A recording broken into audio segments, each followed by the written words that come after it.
Hello, my name is Timo Eser from the Espon Managing Authority here in Luxembourg, and I welcome you to this first event under the Espon 2030 program.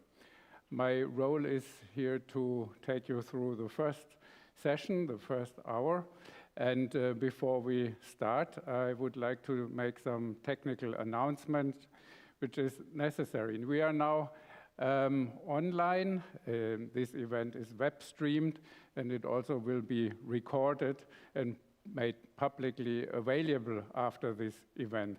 You should be aware of this. Now we can start immediately and jump into the matter, and I would like to invite our colleague Mrs. Blanka Bartol from Slovenia, who is currently the chair of the Espon Monitoring Committee, to give her welcome note. Unfortunately, we cannot be with you in Bled, but we try now to make the best out of it. Blanka, please.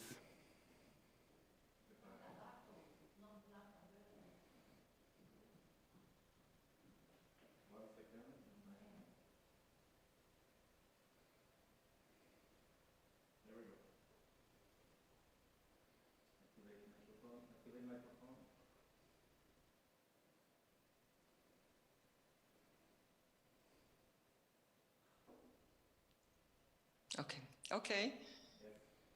Good afternoon to all, dear ladies and gentlemen. In the name of all member and partner states behind the Espon program, and on behalf of the Slovenian presidency of the EU, I would like to warmly welcome you on the first event related to the new Espon 2030 program. Initially planned event in Bled, Slovenia, as Timo mentioned, had to be cancelled due to worsening the health situation related to COVID-19 in many EU countries. However, we are pleased with the broad interest proved by 250 registered online participants and more following the live streaming. The mission of the Espon 2030 program remains the same as before, and that is to contribute to informed policy making and bridging the gap between evidence production and its use in concrete policy making. The member and the partner states agreed on the timing and the process of submission of the Espon 2030 program to the Commission for approval, with the aim to launching activities in third trimester of 2022 or 2022. The new program should be even more useful for the policymakers to find support for their needs in improving their policies, and should be also more interesting for the researchers to work with us as well. It is important for the monitoring committee in charge of steering the program to hear your voice and to involve you in the shaping the program and its activities. This is the first, but certainly not the last occasion to contribute. To contribute not only to these first thematic action plans, but also to the future work of the program. During today's event, you will learn more on how to actively participate also after this event. Dear participants, let me thank you already at this point for your contributions during today's event and later through the program implementation. We are looking forward to a regular exchange with our stakeholders. Thank you. Thank you, Blanka, for this warm welcome. And I would, without further ado, like now to invite Viktor Sidorowski, who is the Espon EGCC director and who is also currently in Bled. Viktor, please.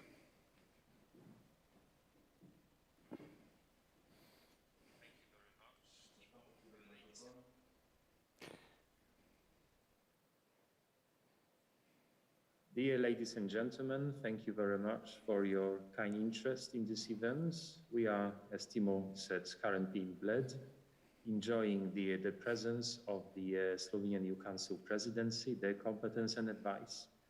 And the same way, we would like to rely on your competence and advice and support in helping us draft the thematic action plans.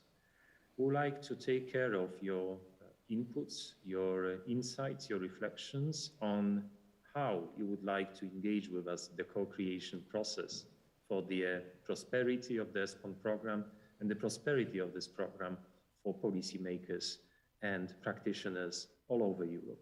So we are very pleased to seeing so many of you attending this event, and we do hope that this is just a beginning of the journey and not the end for your constant engagement with the policy making and good, veritable research on territorial evidence and territorial development in Europe. Thank you very much and look forward to the great journey with you. Thank you. Thank you, Victor.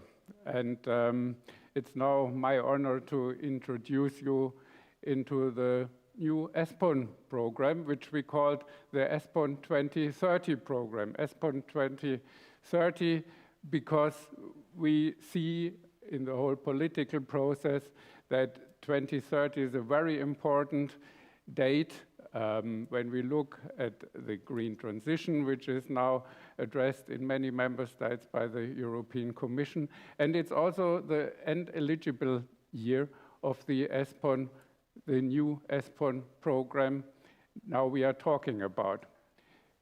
I just would like to remind that we are now already in the 4th generation of the Espon. So we started back in 2002 with the Espon 6 program, which was a more exploratory way of offering research to policy making. We had quite a deepening of our research in the Espon 2013 program, which started back in 2007. And in the year 2014, when we set up the Espon 2020 program, we managed to introduce a new way of offering the services of contracting research, and we had quite an upgrade on the activities and the outreach. Now in the Espon 2030 program, we would like to offer you again quite some change and innovation also in the way how we approach our stakeholders. Just let's start with the mission statement for the Espon 2030 program, which gives you a kind of idea where we are heading to. You recognize that we are talking about thematic action plans. That means actually that Espon tries to focus on a thematic impetus. We recognized that the green transition will be one of the dominating subjects for policy making in the coming years. At the same time, we have a big debate about the living conditions and opportunities in Europe and also in the world in the different territories. So what is now the idea of the Espon 2030 program? To break down this thematic imperative to the territorial dimension.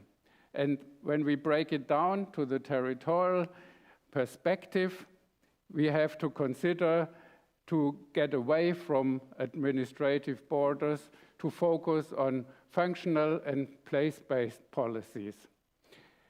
And that actually makes our mission statement, which I would like to read out. Espon provides territorial evidence to support stakeholders at all levels in achieving green transition to climate-neutral economies, while ensuring at the same time just living conditions for all people in all places. The imperative of the program stays always the same. I mean, we would like to support an informed policy making. We would like to bridge the gap between evidence, knowledge, and policy making. And in that regard, we have to look at the policy context for the Espon program. This looks rather complex, this scheme, but I just give you some guidance through. We identified a lot of territorial challenges: environmental changes, social diversity, economic transition, technological transformation, multi-level governance, which all are relevant for improving policy making.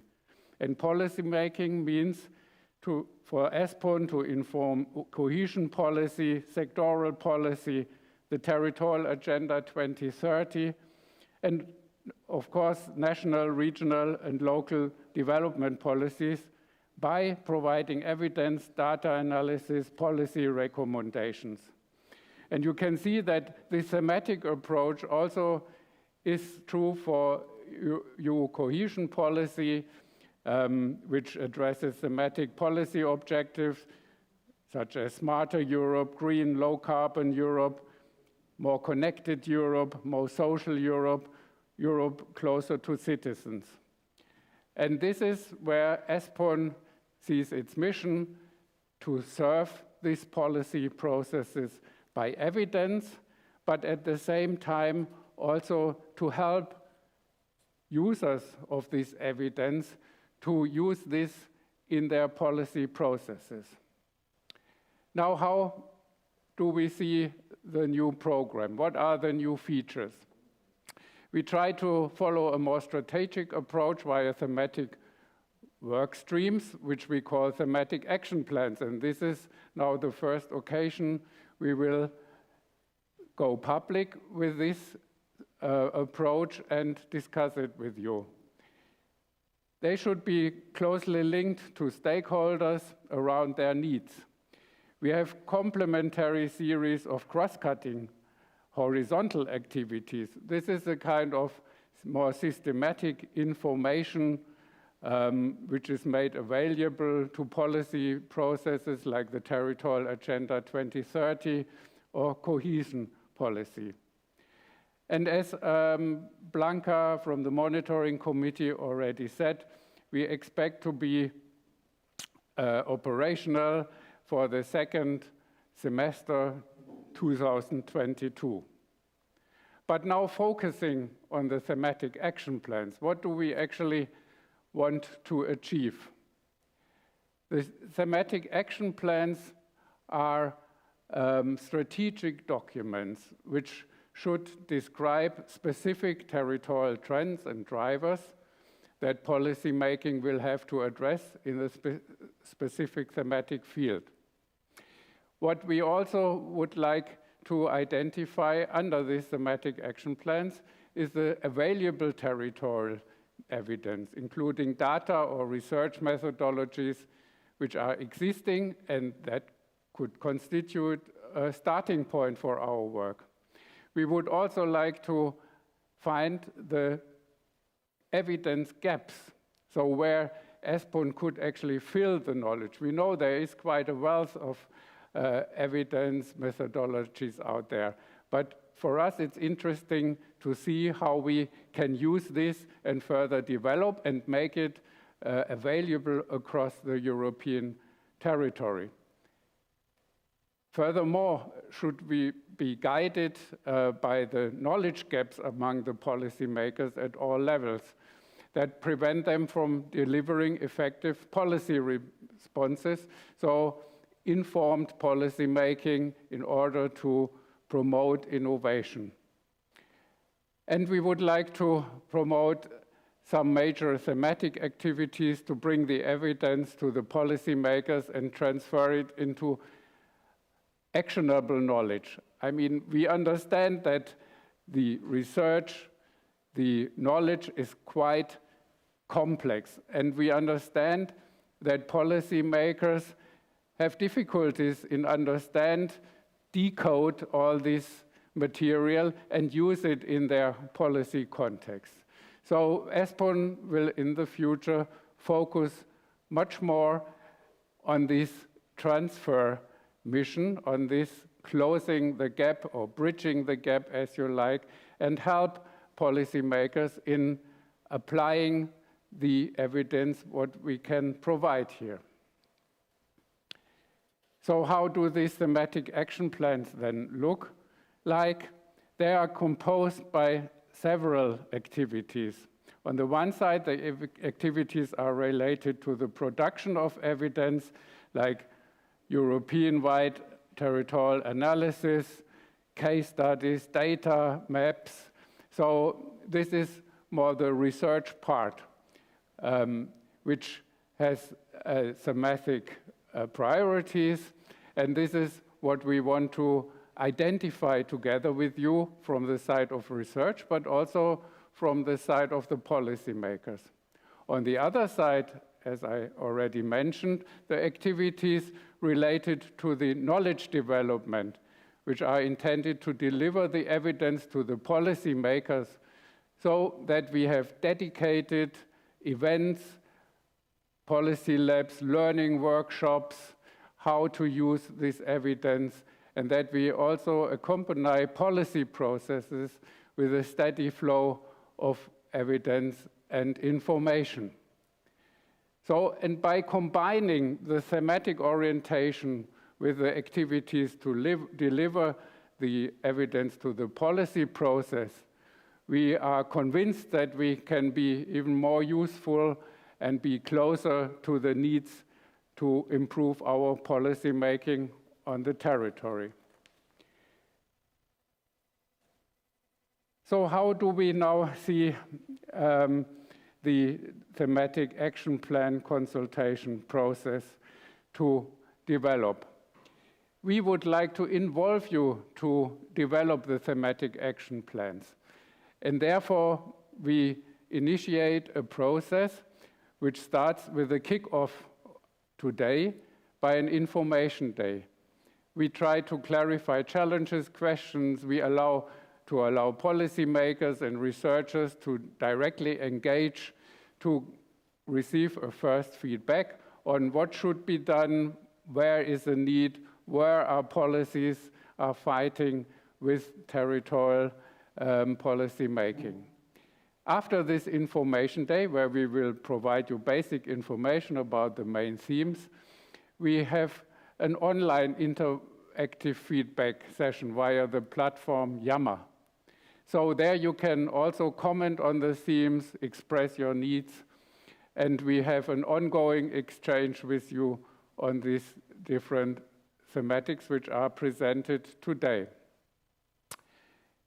And at the end of this Yammer, this consultation process, we will take stock and employ focus groups to identify research themes which then should be part of this thematic action plan.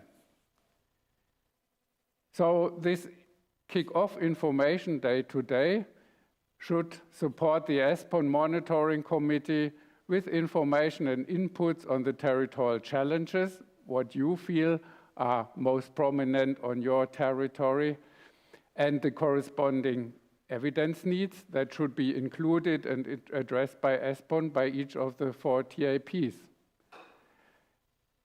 And I'm already mentioning 4 TAPs. That's the start. In total, we may have like 10 TAPs over the whole programming period. These 4 TAPs are the first ones.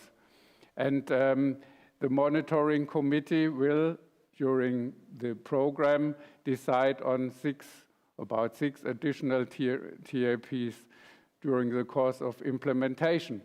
But these additional TAPs, again, will be based on needs assessment, where you as stakeholders see the most prominent need for additional information.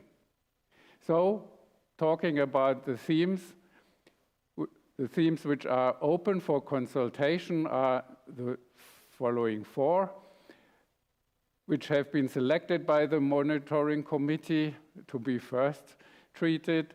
That's the climate neutral territories, where we look at green transition towards a climate neutral economy. We have the theme of perspective for all people and places, where the main focus shall be on balanced territorial development and less inequalities or disparities. Thirdly, we have the governance of new geographies. So this is more a kind of theme which is related to governance, less thematic in that way, but focusing on the territorial dimension of policy making, new functional territories facing state of uncertainty or challenges. And I think this is very obvious as well, places resilient to crisis. And we are not only talking about crises which are related now to COVID, but also natural events like earthquake and so on. So it's about resilience. That's the key word in that regard. So, as I said, the consultation process has different steps. Today we have the kickoff on the 30th of November. There will be online feedback via the Yammer platform and discussion until the 31st of January 2022. Then we have 1 month of stock taking of the inputs received and exchanged with the focus groups. So this will be kind of fact-finding phase for the TAPs. Then there will a follow-up which is related to the approval process inside the Espon 2030 program. The TAP, the thematic action plan with this set of activities on the side of evidence, but also on the side of knowledge development will be finalized and submitted for approval to the Espon Monitoring Committee. And we foresee to launch the activities for under each TIP in the second semester of 2022. This will be then the moment where, for example, studies are tendered and research groups will be able to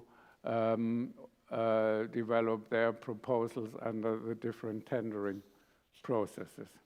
So this is time-wise the framework, but let me now go one step further in what we want to do today. You will be presented a kind of kick-off paper, an initial paper on the different themes. And then we would like to focus the exchange in the workshops in the afternoon on the following issues. Are the thematic action plans or the themes sufficiently and correctly focused? If not, how their focus can be improved and towards and in which direction. So the monitoring committee does not claim that the thematic focus is 100% clear. We can discuss whether refocusing would improve the usefulness of the thematic action plan. Is there enough territorial evidence available on the different territorial challenges which have been mentioned? If not, where are the gaps? How could we close them? Do we need to do basic studies, or can we rely on different kind of existing studies? As policymakers, it would be interesting to know from you which is the evidence you would need to address your challenges or better focus on the opportunities of your territory. So what are your needs? As a policymaker, you may also bring in how would you like the scientists to address those evidence needs and the answers. How should they be communicated? How can you most easily perceive it and digest it in your policy process? As a scientist, do you think that the policy questions at stake are sufficiently clear, framed, and is it a way that it can be efficiently addressed also through research setup? So these are the type of questions we would like to address with you, certainly focusing on the different thematic themes which are presented today and which are kicked off with a number of policymakers and scientists, but which should go on for the next 2 months in a vivid exchange. Thank you very much for your attention for this first part. And I think when we switch now to the workrooms, to the workshops on the different themes. We will have the opportunity to pose further questions and to start the dialogue about the different themes. So now my role is, in technical terms, to guide you to the different workshops. If you want to stay in this room, and this is the room where first climate neutral territories are addressed, and after the coffee break, there will be another theme which you then will be displayed. If you want to listen to climate neutral territories, you stay in this room where you are for the moment. If you would like to discuss governance of new geographies, then you have to join room 2. The way you can join room 2 is to click in the bottom line under the picture, what you most probably see now, to click breakout room. It's the most right button. And then once you clicked it, then you have to click join over the number. This is the way you can change. If you want to stay here, you don't need to do anything. When you want to come back after the session, you just have to click leave the room, and then you will be automatically guided to this room. I thank you very much, and I hope you enjoy the afternoon, and I also hope that you contribute with vivid discussions, with comments, which are all recorded. When you are writing it, we will keep it, and we will transfer all these results to the Yammer platform. And we will, of course, also inform about the outcome of this whole consultation. Thank you very much. We have now a quick break to change the setting in this room and to give you the opportunity to join room 2 for the other theme on governance. Thank you very much.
Welcome to the room 1. Thank you for joining our wonderful session on climate neutral territories. I hope you found introductory presentation very inspiring, and you can look forward to the rest of the day that we will find out so much more about what Espon has planned until 2030, I'm sorry. We are all sorry that we are not in the wonderful Bled, but I do believe we are still with European spirit because you're joining us from all over Europe, and we can feel it here. We have very interesting workshop today, and each workshop will follow the same structure. But the basic content of the workshops is going to be the presentation from policy makers and the scientists or researchers. Each of these two groups will give their own point of view to the ideas that Espon developed, and they will try to challenge some of these ideas. We are looking forward to hearing from you. What do you think about what Espon has prepared, and where do you see the need for more evidence and knowledge gaps to be fulfilled? This is, as you know, in the heart of the Espon program, and Espon would like to talk first with policymakers and scientists, and then, of course, engage you into these topics. The point of the workshops, and why we call them workshops, even though in this challenging format, is that we want to engage into the broader debate. And it should lead to clear understanding of the needs and identification of activities on which Espon should focus on. In order to achieve this, we need your help. And you have to be active, you have to engage. We know that online events are very challenging in these days, especially after 2 years of us meeting all the time like this. But this workshop will not be successful unless you actually tell us what you think. So please, we would like to encourage you to post questions in the chat. You can start actually right now posting questions. Ask questions, put comments, whatever you feel like adding, we are here to read from you. We have a very strong supportive team who are waiting eagerly for your questions, so keep them busy, please, in order to be successful with this workshop. As I said, every workshop that you will participate in today has the same structure. We have about 1.5 hours, and we will always start with a short introduction of the thematic action plan. This introduction will be by a colleague from Espon EGTC. In a moment, I will introduce our colleague from Espon EGTC. Then we will have the first round of input from policymakers and scientists on this particular topic on climate-neutral territories. And then we will have the round of reflection and comments where they can also pose questions to each other. And then we would like to hear from you. We would like to have debate with the audience. Therefore, please be active. I would just maybe briefly introduce all the speakers, just so you know what to expect. We first will have Marianne here, Marianne van der Herweyen from Espon EGTC. As I said, she will introduce the thematic action plan. And then we will have 3 more speakers from different parts of Europe and presenting research point of view, science point of view, and also policymaker from the regional point of view. I will introduce them in a moment when they speak each specifically. And without further ado, I would give the floor to Marianne to present thematic action plan, climate neutral territories. Okay. Thank you, Ivana, for the introduction. The thematic action plan on climate neutral territories. Why this thematic? Well, the EU is addressing climate change as a top priority with high urgency.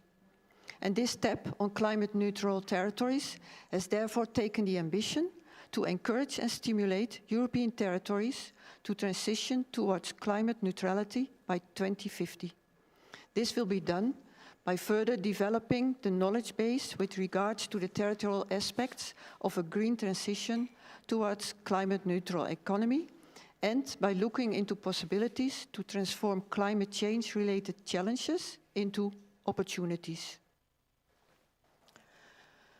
Through observations for the entire Espon program area, this TAP intends to provide new insights and possible pathways for all types of territories to decrease carbon emissions, increase carbon sinks, create, enhance and manage green infrastructures, support the energy transition, a green digital transition, and a shift towards a green and circular economy. Can I have the... Yeah, thanks. A special focus will then be put on territories with additional challenges, such as low economic development, accessibility, or social disparities, and show these territories how they can take up a climate-neutral approach and at the same time address these challenges. Within this TAP, we also aim to focus on strengthening the capacities and skills of policymakers and on all levels of governance and across policy sectors in order to further integrate carbon-neutral territories in programming and policy-making processes. In addition, we aim to support the capacity development of different territorial actors in planning, managing, implementing, monitoring, and evaluating their climate-neutral territories.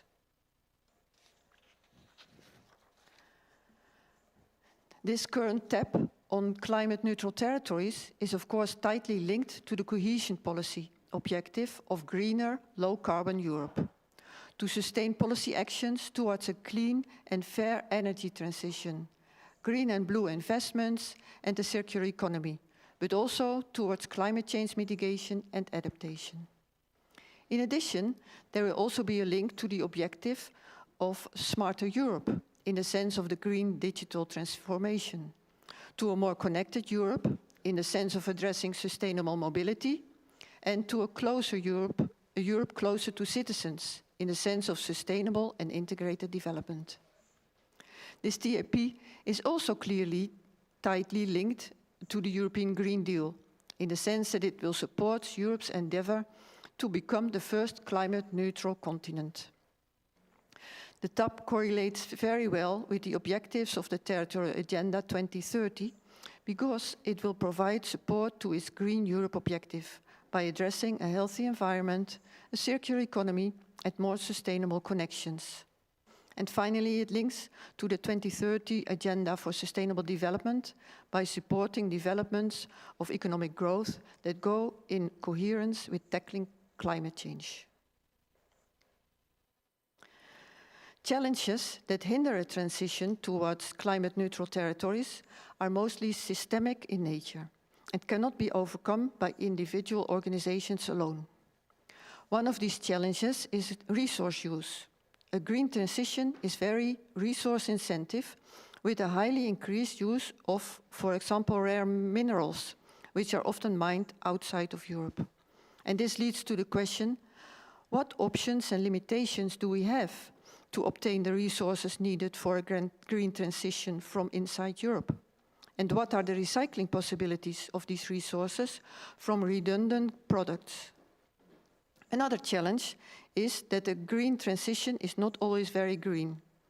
Bitcoins, for example, consume an enormous amount of energy, leading to the question, what can policy develop and use, how can policy develop and use a systemic vision?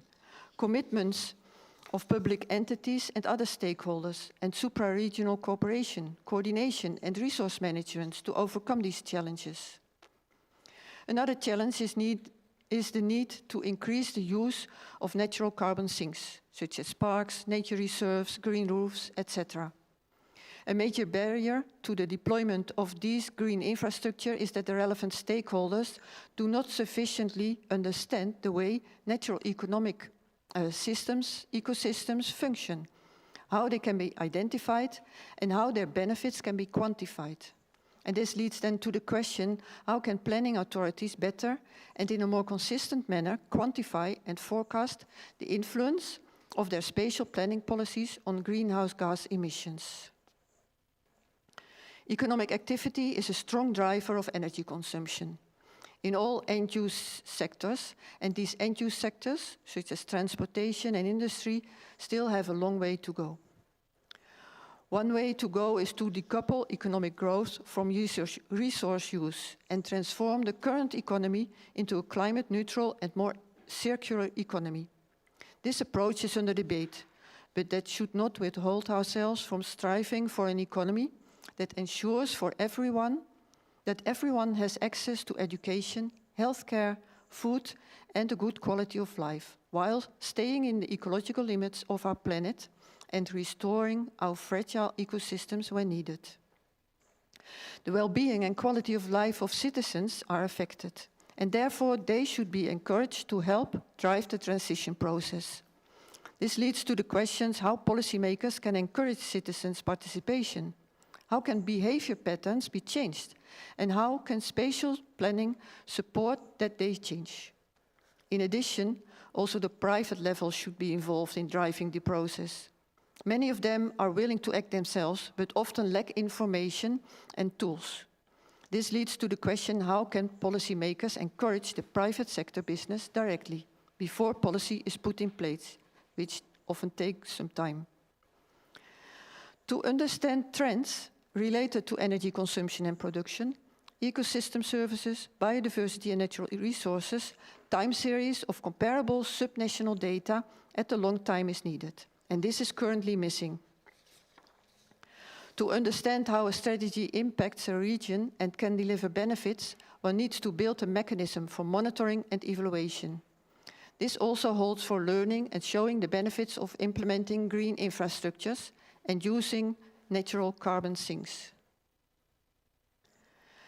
Within the current consultation process, our aim is to exchange with the policymakers on their policy needs with regard to climate-neutral territories. Policy needs that Espon could address. Therefore, we are very much interested to know from the policymakers among us, what are your main challenges and constraints for incorporating climate-neutral strategies in your territorial development strategies? What knowledge gaps do you have to prevent delivering a more effective policy response in relation to developing policies that lead towards climate-neutral territories? And what are actually the reasons for such knowledge gaps? Then we are also interested in behavior patterns. Do you have any suggestions on how policy, spatial planning, or soft cooperation can influence behavior patterns towards more climate neutrality? And what are your experience with encouraging the private sector business towards climate neutrality? In addition to the policy needs, we also need to review the state of the art of the existing territorial research in the field of climate-neutral territories. We want to be fully up to date with the current status of research and are very much interested in territorial-related research gaps in the field of climate-neutral territories. To ensure the relevance and added value of Espon evidence production, we want to collect a wide range of proposals for research activities. Therefore, we ask the researchers among us to help identify the gaps in scientific evidence. Does the current research on climate neutrality have a territorial focus? Does it demonstrate a wide territorial coverage? And what about the data and methodologies used? Are these solid? So please take this workshop as a first opportunity to share your information and ideas on the territorial challenges and evidence needs that you think should be included and addressed by Espon. The consultation will continue after today until the end of February. So if you think of anything else after today, you can share your ideas and needs by sending us an email or by becoming active in our Yammer community for discussing and commenting our TAPs. And in this way, you can help us to shape the new Espon program for you. Thank you. Thank you, Marianne. I believe you found a lot of interesting information, but let's move immediately to the next speaker, where we will hear the practical side of this topic. I would like to invite Mr. Tamás Palvölgyi from Budapest University of Technology and Economics, who is joining us from Hungary. Mr. Palvölgyi.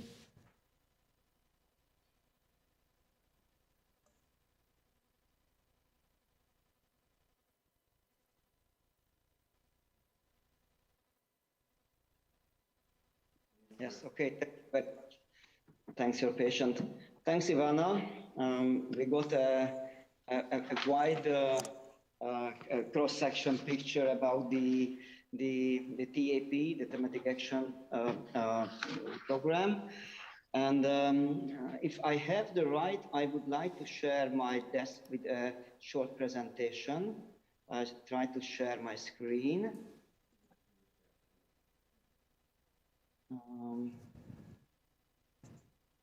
Is it visible, my PowerPoint presentation?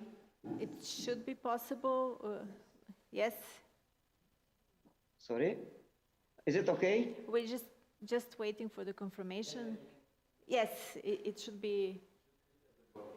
You should click it at the bottom and you'll be able to share. Okay, I try again. Yes, now we see it. Okay. Did you see it? So is it okay? Yes. Thank you very much. If you could just make it maybe in the in the presentation mode. Sure, yes. sure. Yeah. Okay, yes, perfect. I think it is perfect. Okay, so thank you for my introduction, and many thanks for my invitation to have an intervention in this panel discussion on climate neutral territories. So first, I would like to start with the setting of the scheme from my point of view. My presentation's objective is to provide an input for the consultation process in scoping and orientation of the climate neutral territories TAP. And I would like to put into the focus the identification of the needs from the research communities, needs from the policymakers, identifying the gaps, finding the possible way of partnership in municipal level and so on. So my first thematic suggestion is to enhance the territorial monitoring. And I believe that the first challenge ahead us is to identify the drivers and the impacts. So the evidences of climate change in municipal level. What does it mean? First, to get a clear and as much as possible real-time picture on the territorial or spatial structure of greenhouse gas emissions in various specific indicators. And the territorial structure of the decarbonization. For example, the progress in the mitigation policies or decarbonization targets and so on. And I think it's absolutely relevant, the importance of the knowledge on spatial structure on loss and damages. For example, the impacts on the ecosystems, the human health, the climate change negative impacts on infrastructure, floods, and so on. And I would like to highlight the importance of the cost figures. So in some practical decision-making needs information about the cost of the damages. And in the bottom of this slide, you can see a preview as only a demonstration from Hungary, a NUTS3 level distribution of the per capita carbon dioxide emissions on the basis of the country's climate change strategies. The next important pillar, in my view, is the policy analysis. So the assessment of the territorial climate change performance. This is, I think, the second territorial challenge. And if we use a bottom-up approach, I think a relevant task is the collection of the informations and development of databases, for example, about the existing or planned mitigation and adaptation measures, collection and assessment of various policy documents, such as the Sustainable Energy and Climate Action Plans, the so-called CCAPs and the local climate change strategies and other relevant policy documents. And it is also important, I think, that to provide some possible early outcome. I mean early that the first phase of the implementation of our TAP, the identification of the territorial data needs. I think it is very, very important, even in the case of the less developed EU member states. So how the settlements or the municipalities provide necessary information for their policy making.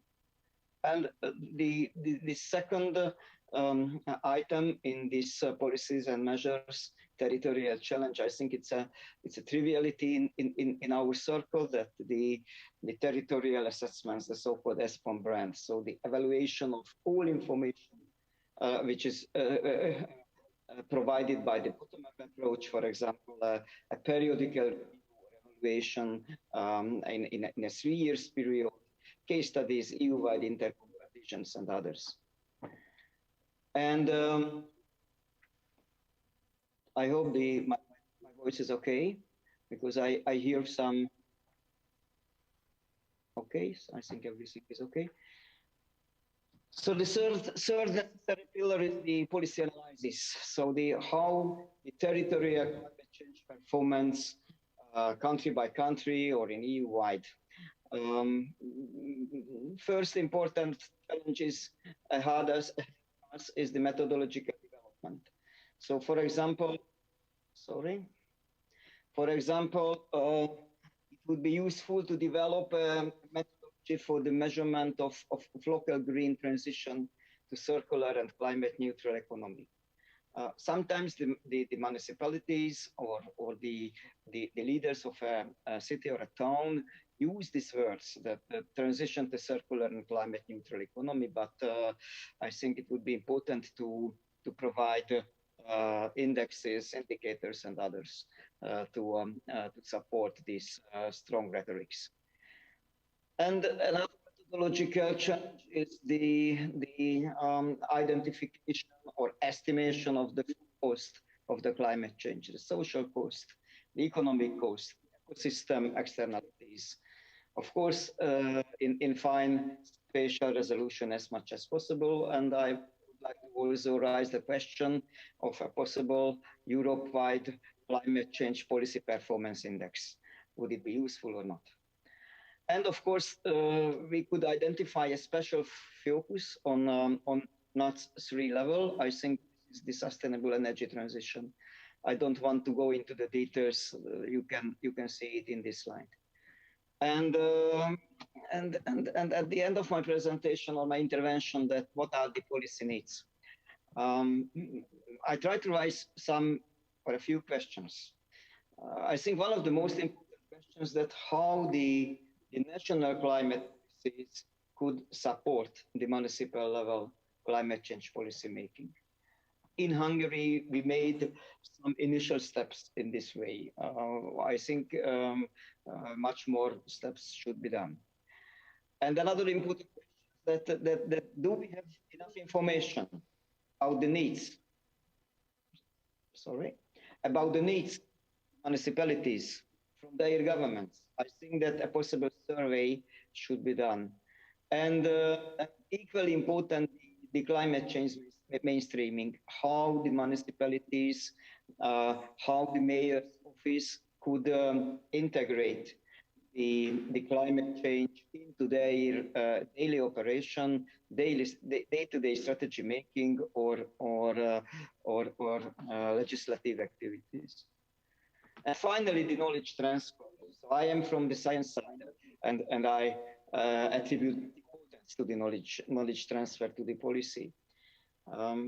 Firstly, I think the most important is the awareness raising of the decision makers, the policy makers. A lot of realization may be possible, webinars, clubs, dialogue platforms, and so on. I think also discuss the potential role of universities in local climate transfer. For example, open science sections. And I would like to say again the importance of the development and sharing of the best practices, databases, policy prototyping, and other innovative solutions. And finally, which is I think the utmost aim of our activities, that how can we promote the development and operation of local climate neutral communities. So that's all my first thoughts about the issue, and I'm of course ready to answer for your questions. Thank you very much. Thank you very much, Mr. Pavlovic. If you could stop sharing the presentation so we can see you again. I try to stop. I am a bit uncertain. Slowly. There, yes. There's no stress.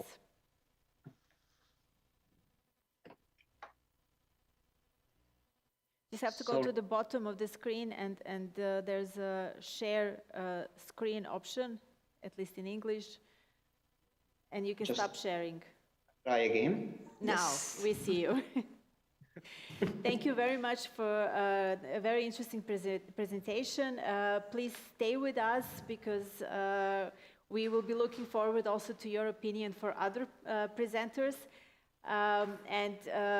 Once again, I would like to encourage our audience to start sending us questions in the chat so we can also prepare our speakers for the answers. Thank you again, and now let's move to the next speaker. I would like to invite Mr. Miquel González Eguino, who is joining us from Basque Center for Climate Change from Spain, also for once more scientific research approach to the topic. Mr. González Eguino, welcome.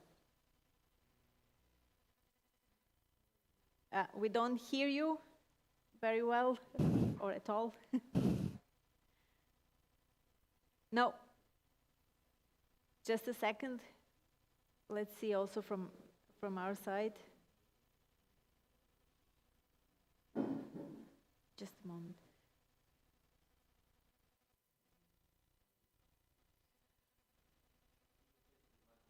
Is your microphone on? Are you maybe muted? Or the computer?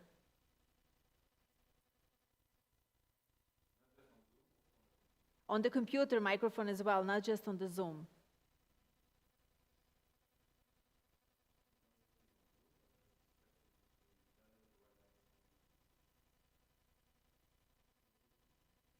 Can you say something now? No, we don't hear you. Can you... If you go to the bottom left, and you can check which microphone you're using to be certain that you're using the computer microphone.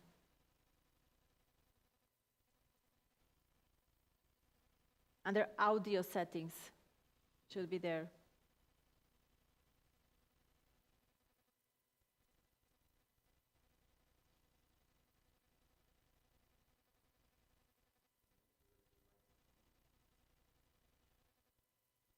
Do you see a little microphone?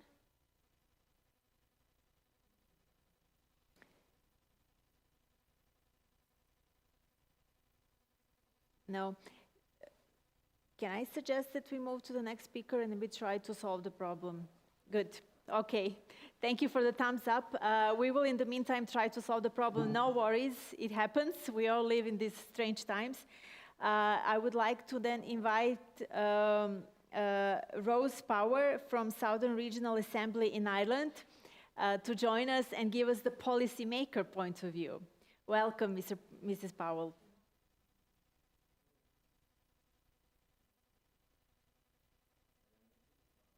Your presentation is on now.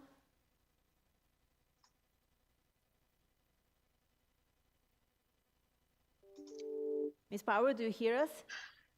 Hello, can you hear me? Yes, yes, welcome. Thank you very much. You might share my first slide? Yes, just a moment. No, the other one. Presentation. Yeah. Sorry, we just have a little bit of a switch of speakers as you hear, so yes, now you're on. Okay.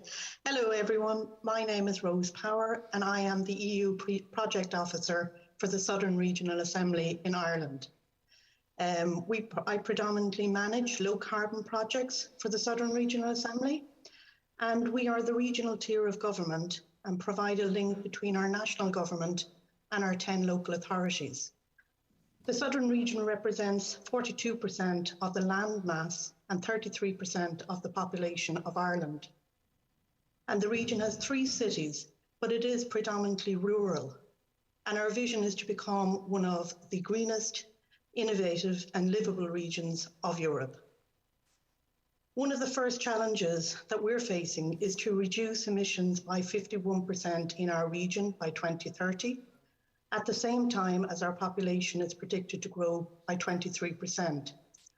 As can be seen in slide 2, we therefore need to link sustainable urban development and compact growth and ensure we reduce the travel demand from our citizens. Our regional spatial and economic strategy outlines a number of policy objectives in this area, including increasing densities in our cities and towns, creating a holistic approach to deliver infrastructure requirements to assist in regional decarbonisation. However, to implement these strategies, we need more data. We need density maps for our 3 cities and our 14 key towns, providing us with a comparison between 2010 and now, and also comparisons with other European settlements of similar sizes. This evidence would firstly identify for us where progress has been made and what has worked well, and allow us to create a roadmap for future sustainable planning and development in order for us to be able to manage the predicted growth in population by 2030. Our second challenge is the identification and reduction of energy poverty. 8.6% of the population of Ireland experienced arrears on their utility bills. And given many homes in Ireland use oil and solid fuel, which is paid up front, this figure is likely to be underestimated.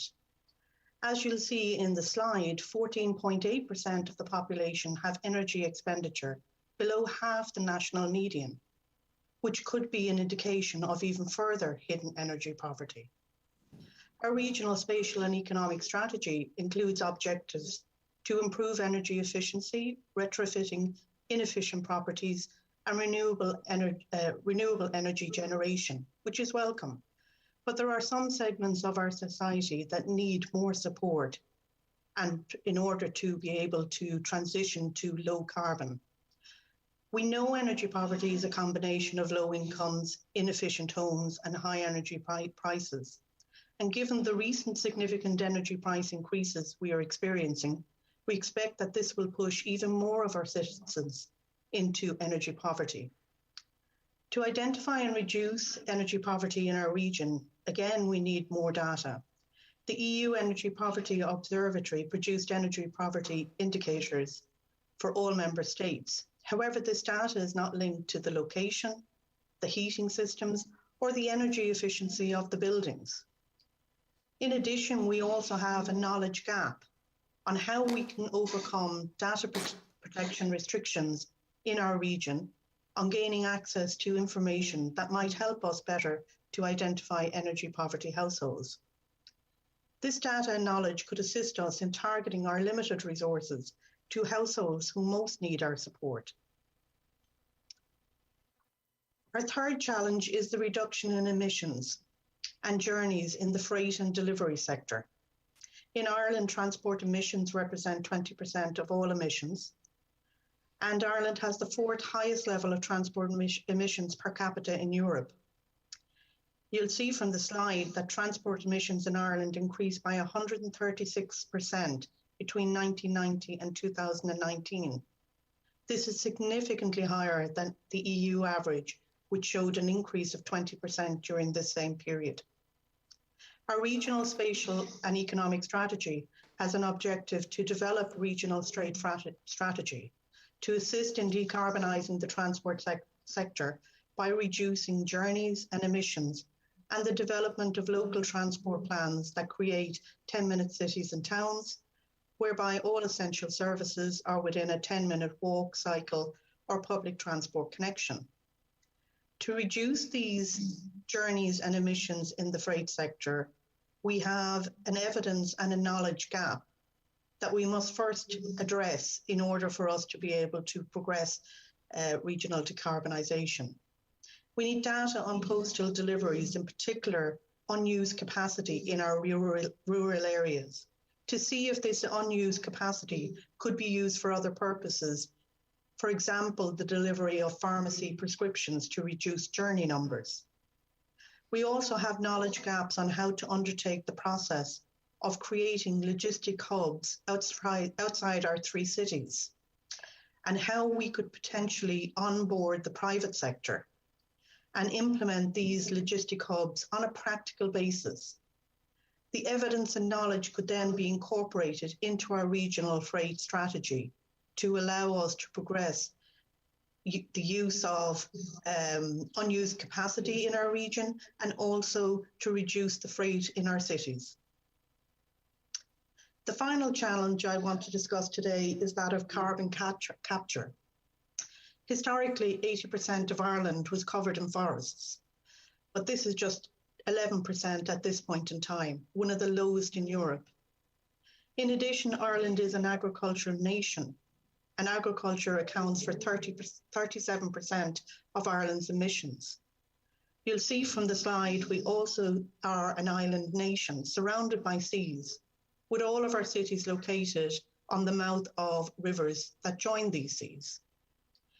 In our regional spatial and economic strategy, we do have an objective to decarbonise the agriculture sector and to embrace innovative carbon capture. However, we don't have any evidence to create the necessary strategies to decarbonise our agricultural sector as yet. We need average emissions per hectare and per head of livestock for both beef and dairy farming that are predominantly grass-fed, and also the level of carbon capture per hectare that could be captured by planting forests on some of this agricultural land.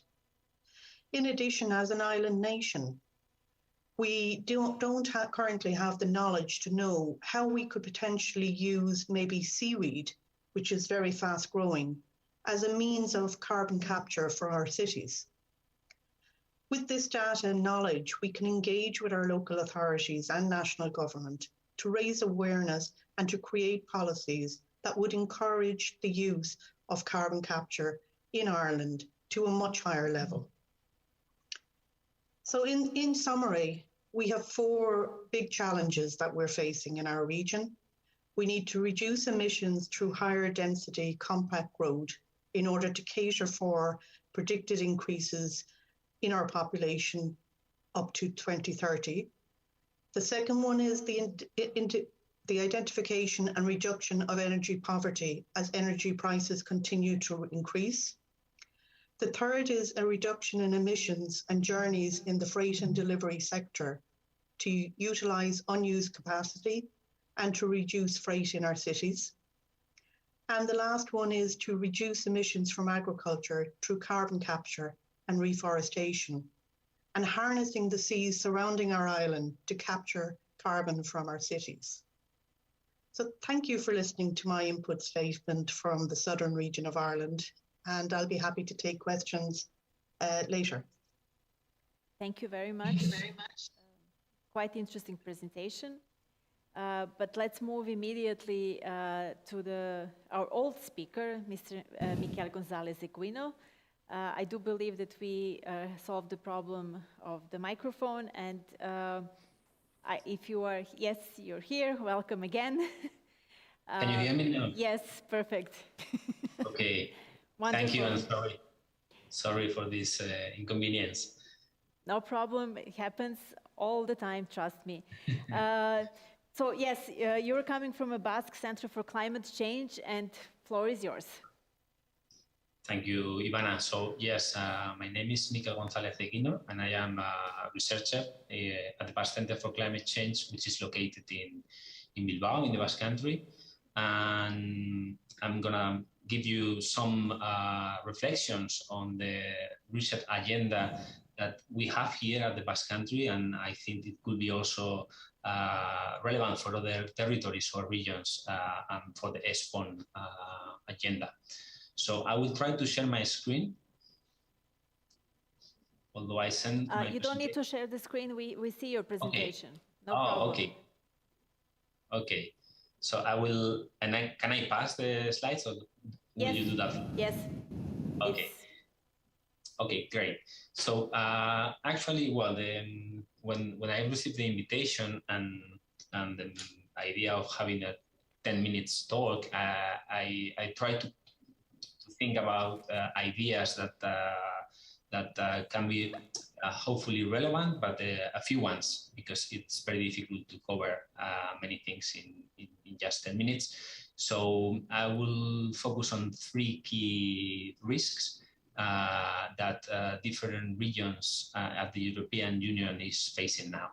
So, and I wanted to start with of course, with the opportunity message that is implied in the Green New Deal. This is something that those that have been working on the opportunities of the green transition knows very well. So the European Union faces a great opportunity in this transition towards a low carbon economy. And as you can see in the screen, in the presentation, according to the documents of the European Commission, we can create around 5,000 net jobs in the European Union along this transition. And why is that the case? So in the next slide, you can see also another report from IRENA, the International Energy Agency on renewables, that is also getting the same message, the great opportunities that Europe, especially in the southern regions, but also in the rest of the European Union, can be achieved. And the reason is in the next slide, and is related with the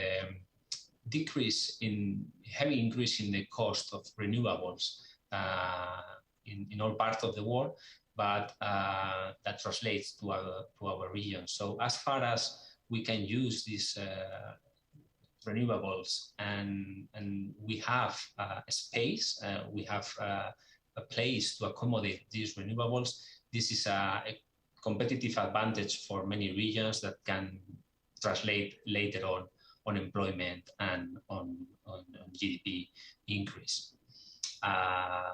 But the opportunities we know are there, so I'm more interested in the risks or the let's say the challenges that some regions have. So in the next slide, I will start with the first one.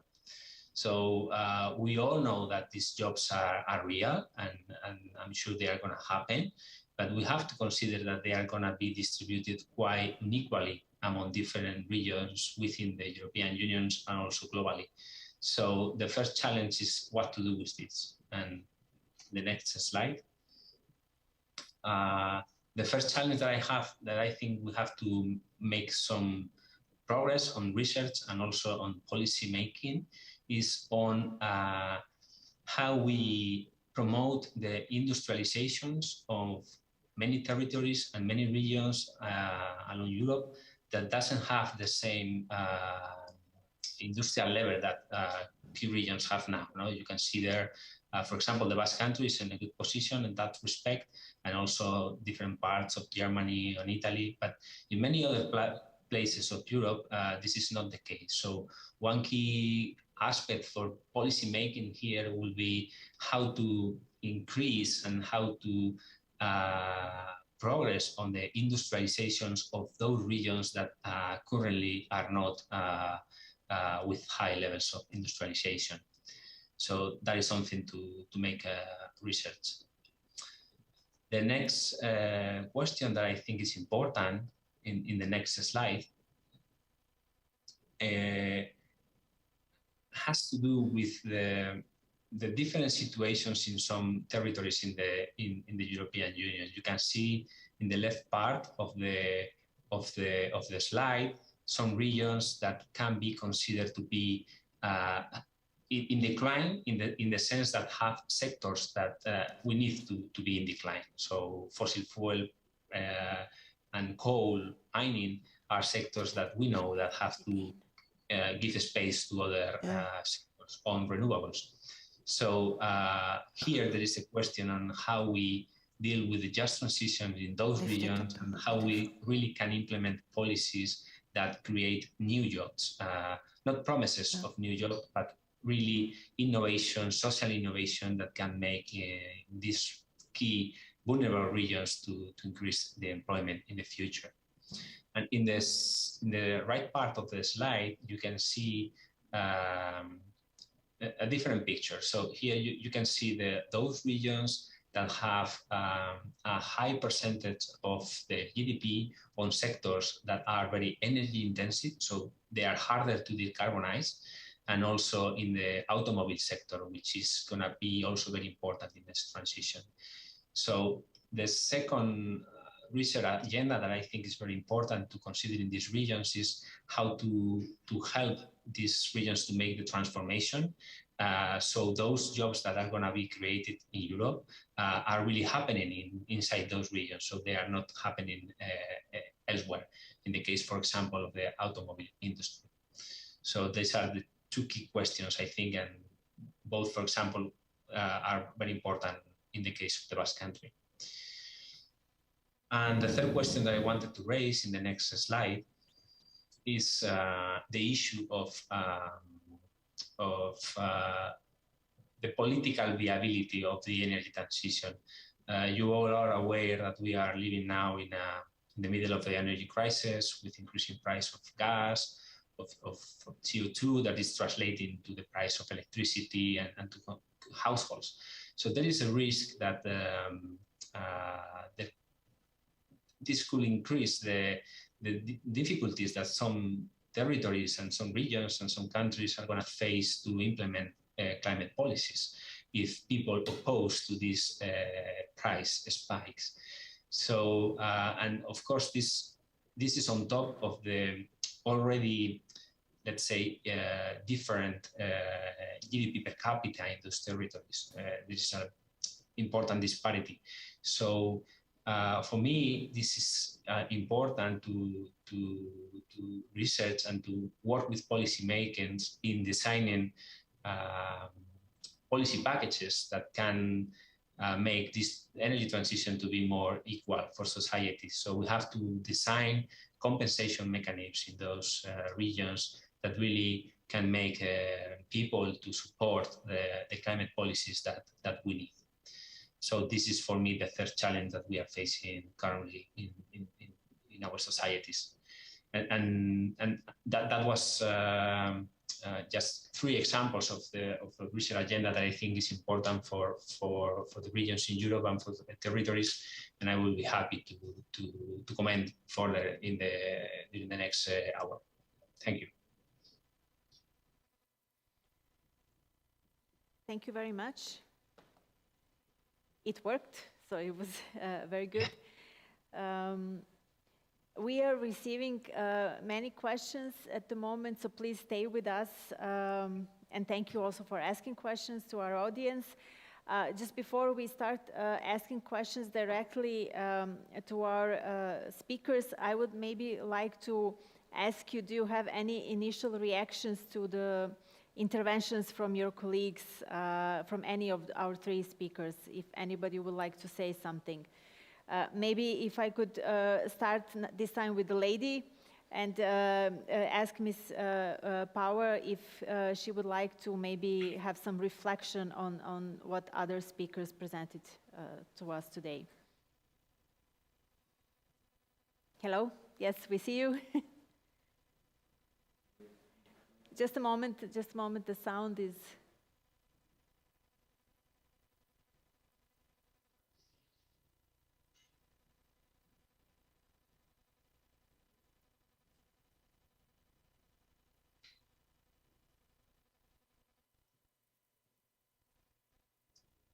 Now, can you hear me now? Yes, perfect.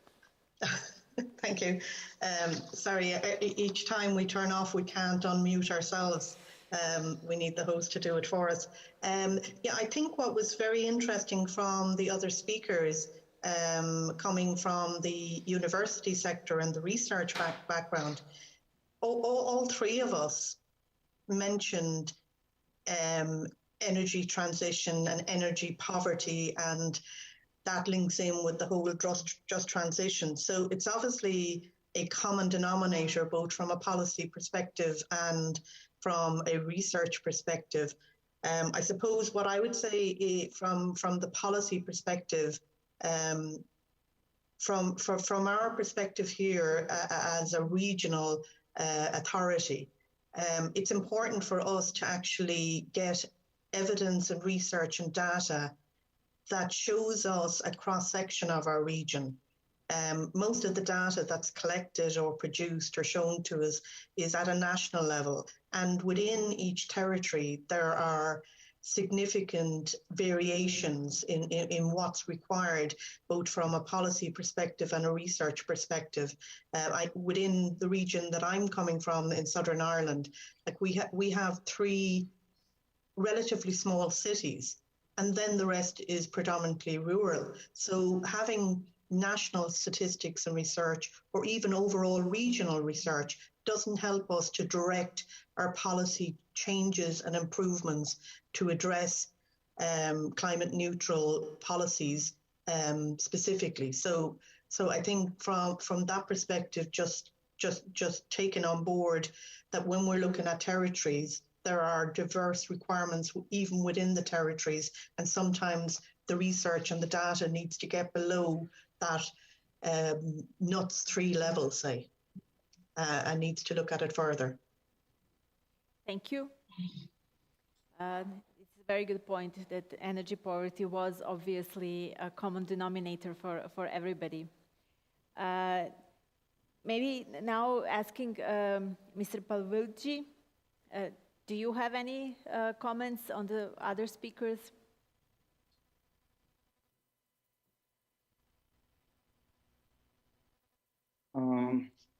Do you hear me? Yes, go ahead. Thank you very much. So I think that I heard 2 very inspiring presentations or interventions. To Rob's presentation, I would like to highlight the strong emphasis of the energy poverty. I think in Central and Eastern Europe, it is also a very, very relevant issue. So how the energy policy making in local level could embed the issue of the energy poverty. I think some analytical input from the Espon would be useful to integrate the energy poverty in the local energy policies. In Michael's presentation, I would like to highlight the interconnection of energy transition and competitiveness. So I think this is a terra incognita, the issue of terra incognita. So how the industrial or even the in the economic level competitiveness interact with the energy transition. And I think that this issue is closely interrelated with the municipalities' view on the future. So how leaders of a town or a city imagine the future, and certain analytical input to this scenario-based viewing the future could be also useful to find the sustainable energy transition and decarbonization pathway to the municipalities. Thank you very much. Thank you as well. I would then ask for the final round, Mr. González Equino, what are your views? Do you have anything to add and reflect on? Well, I agree what my co-speakers have said on the energy poverty issue, which I think is going to be critical because if the people doesn't get the benefits of the energy transition, especially vulnerable groups, it's going to be very difficult to make progress at the speed that we need to achieve the Fit for 55 package, for example. And also, I appreciate the comment from my colleague Paolo Gobbi on the municipality aspect of this energy transition. I was focusing more on the regions and territorial level, but of course, many things are going to happen at municipal level. And also the combination of mitigation and adaptation, the cities are and the municipalities are one of the key actors that can handle both challenges at the same time. And finally, if there is one question in the chat, so I may take the freedom to respond on the issue of energy security, and I think that question is very important because now we are facing a challenge with the energy crisis, and of course we cannot solve that in a short term, but we know that the renewables and the transition to clean renewables energy is the way of dealing also with energy security in the European Union.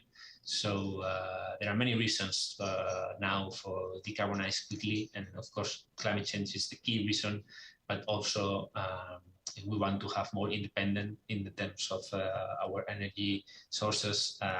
That's critical. So I agree with the comment of Ari Garma, which put that comment in the chat.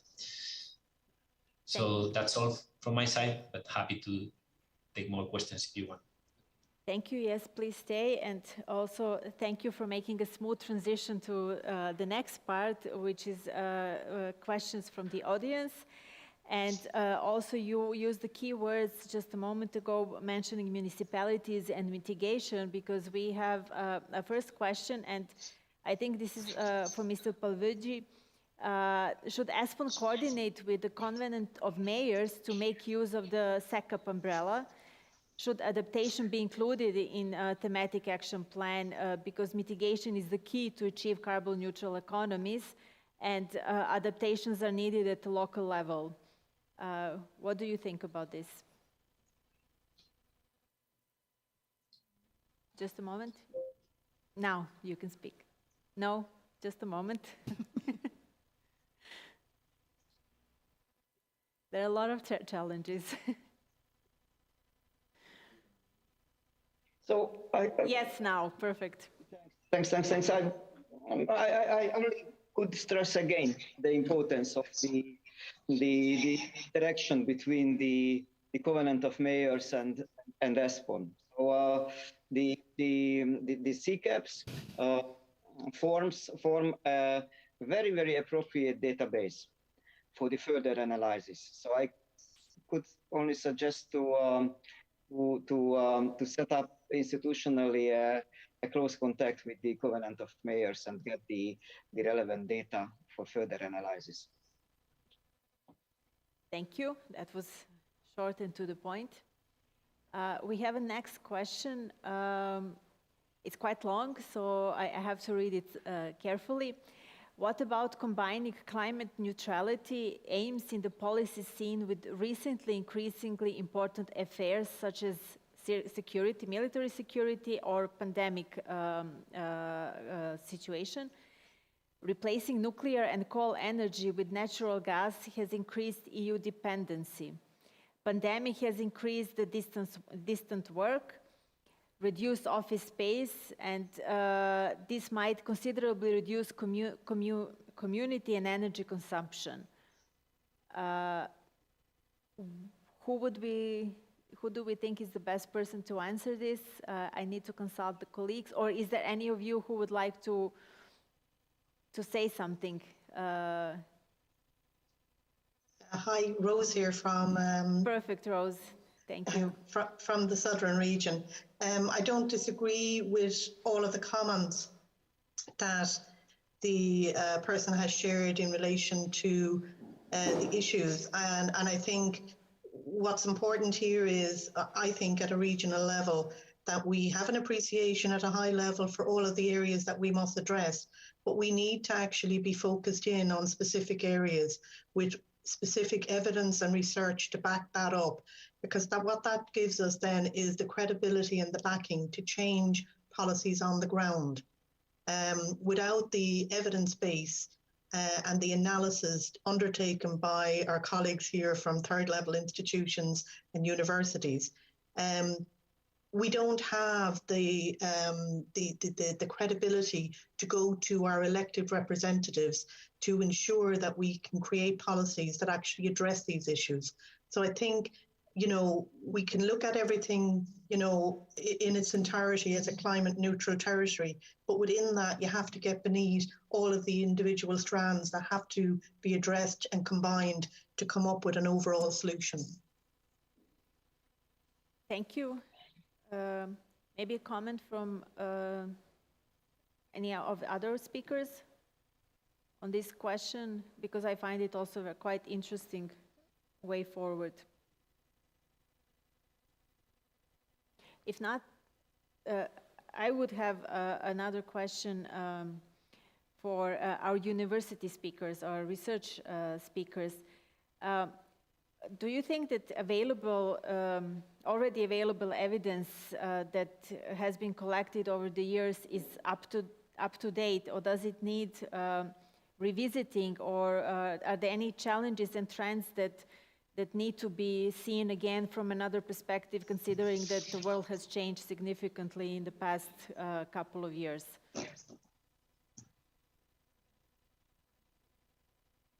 Do we have a volunteer?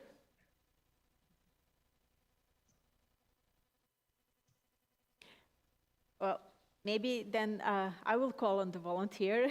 I apologize for this. Maybe Mr. Gonzalez Equino, would you care to comment on this? And then maybe afterwards we can ask Mr. Palvegi. Thank you. Yeah, with question, I think, research is always research. We are always trying to find new answers because the questions are constantly changing. So, of course, we don't have all the evidence that we need for the challenge that we mentioned today, and we have to keep on trying to find new evidence, for example, on the things that I mentioned and my colleagues mentioned today, on the cities, municipalities, on the energy poverty. So, of course, there is much more things that we can do. And for example, I think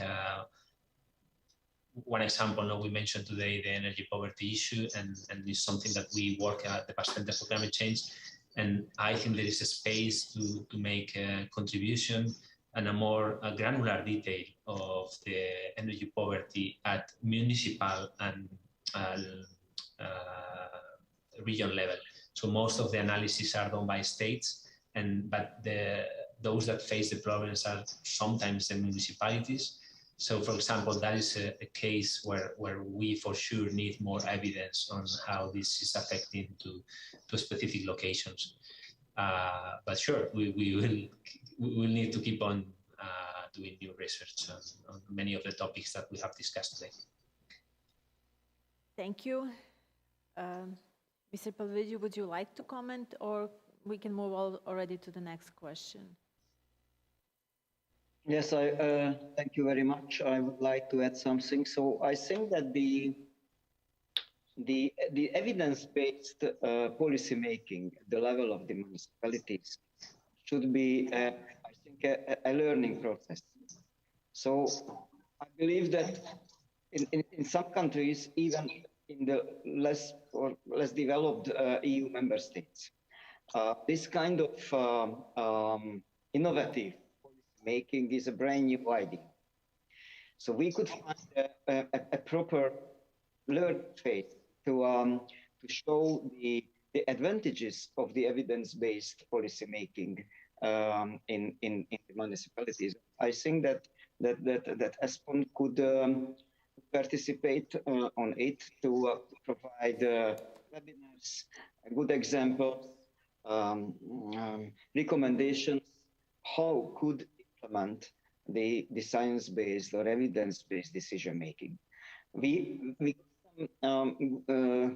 good experience in Hungary in case of some small towns, municipalities. How could they open their door to the scientific information? information. So I think that the potential is great, and in case of good practices and practical and useful information, we could deploy this potential. Thank you. Thank you very much. I would like to move then to the next question or comment, but it's actually quite interesting topic. Achieving neutral territories is a long-term process that requires changes in society development and changes in the personal lifestyle.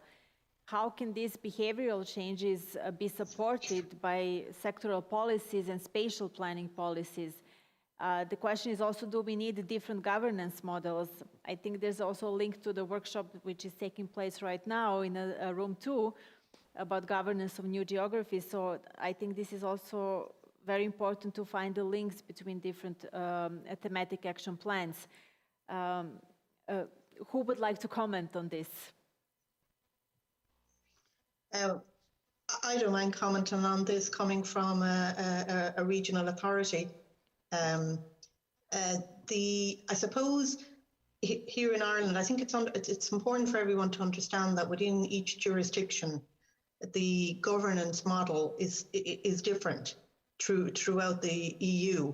And I think understanding how that governance model works can hopefully lead to better use of evidence and better direction that engages with citizens on the ground. And one of the ways that we've done it here in Ireland is we commissioned as a regional entity a transport consultant to look at the concept of a 10-minute city or town within our region. And we tested it on 3 key towns. But what we did with the information then, once we had mapped our key towns, was we set up, or we're in the process of setting up, a regional learning conference for all of our local authorities to attend.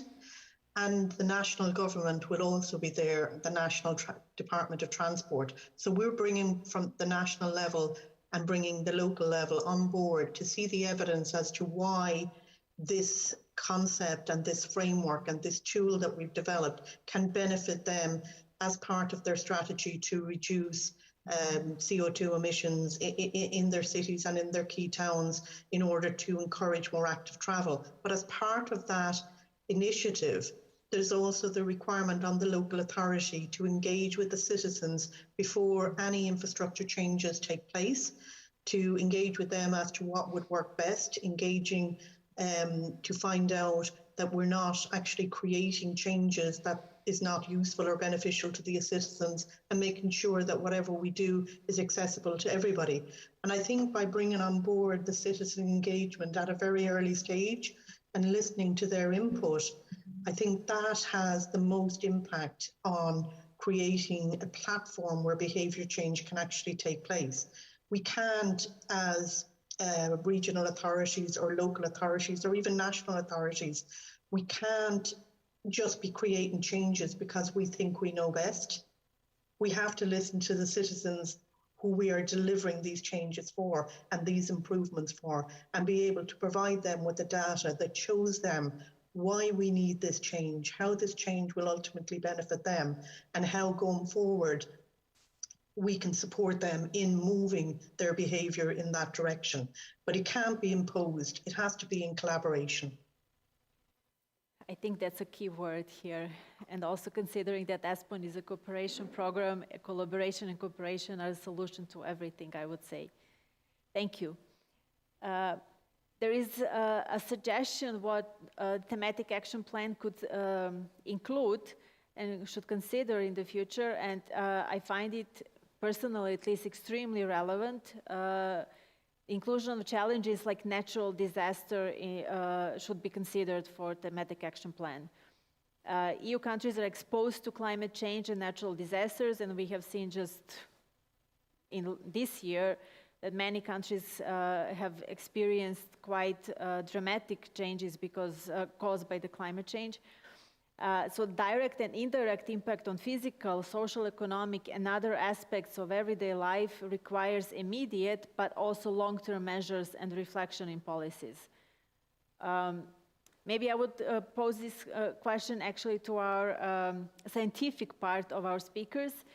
If you would like to comment on this, if you have any ideas how this could be taken on board from your experience.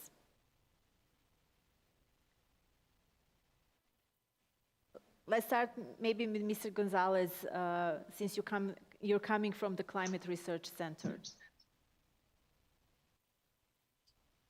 Yes, happy to take this question. So yeah, I think that is something that can be done very well at the territorial level. So, and I think it's something that the research community has been doing for a long time to collect the data on different natural disasters, but also now more and more in relation with climate change, especially with droughts and fires in the south of Europe. So I think it's a good comment, and I think more research on that will be very important in order to raise awareness about how much climate change is affecting us, with putting numbers on that, not only physical but also monetary terms to those damages, and it will be very helpful also to in case compensations are needed. No? This is, as you know, something that is being very relevant in the climate change negotiation at the COP26, the loss and damage mechanism.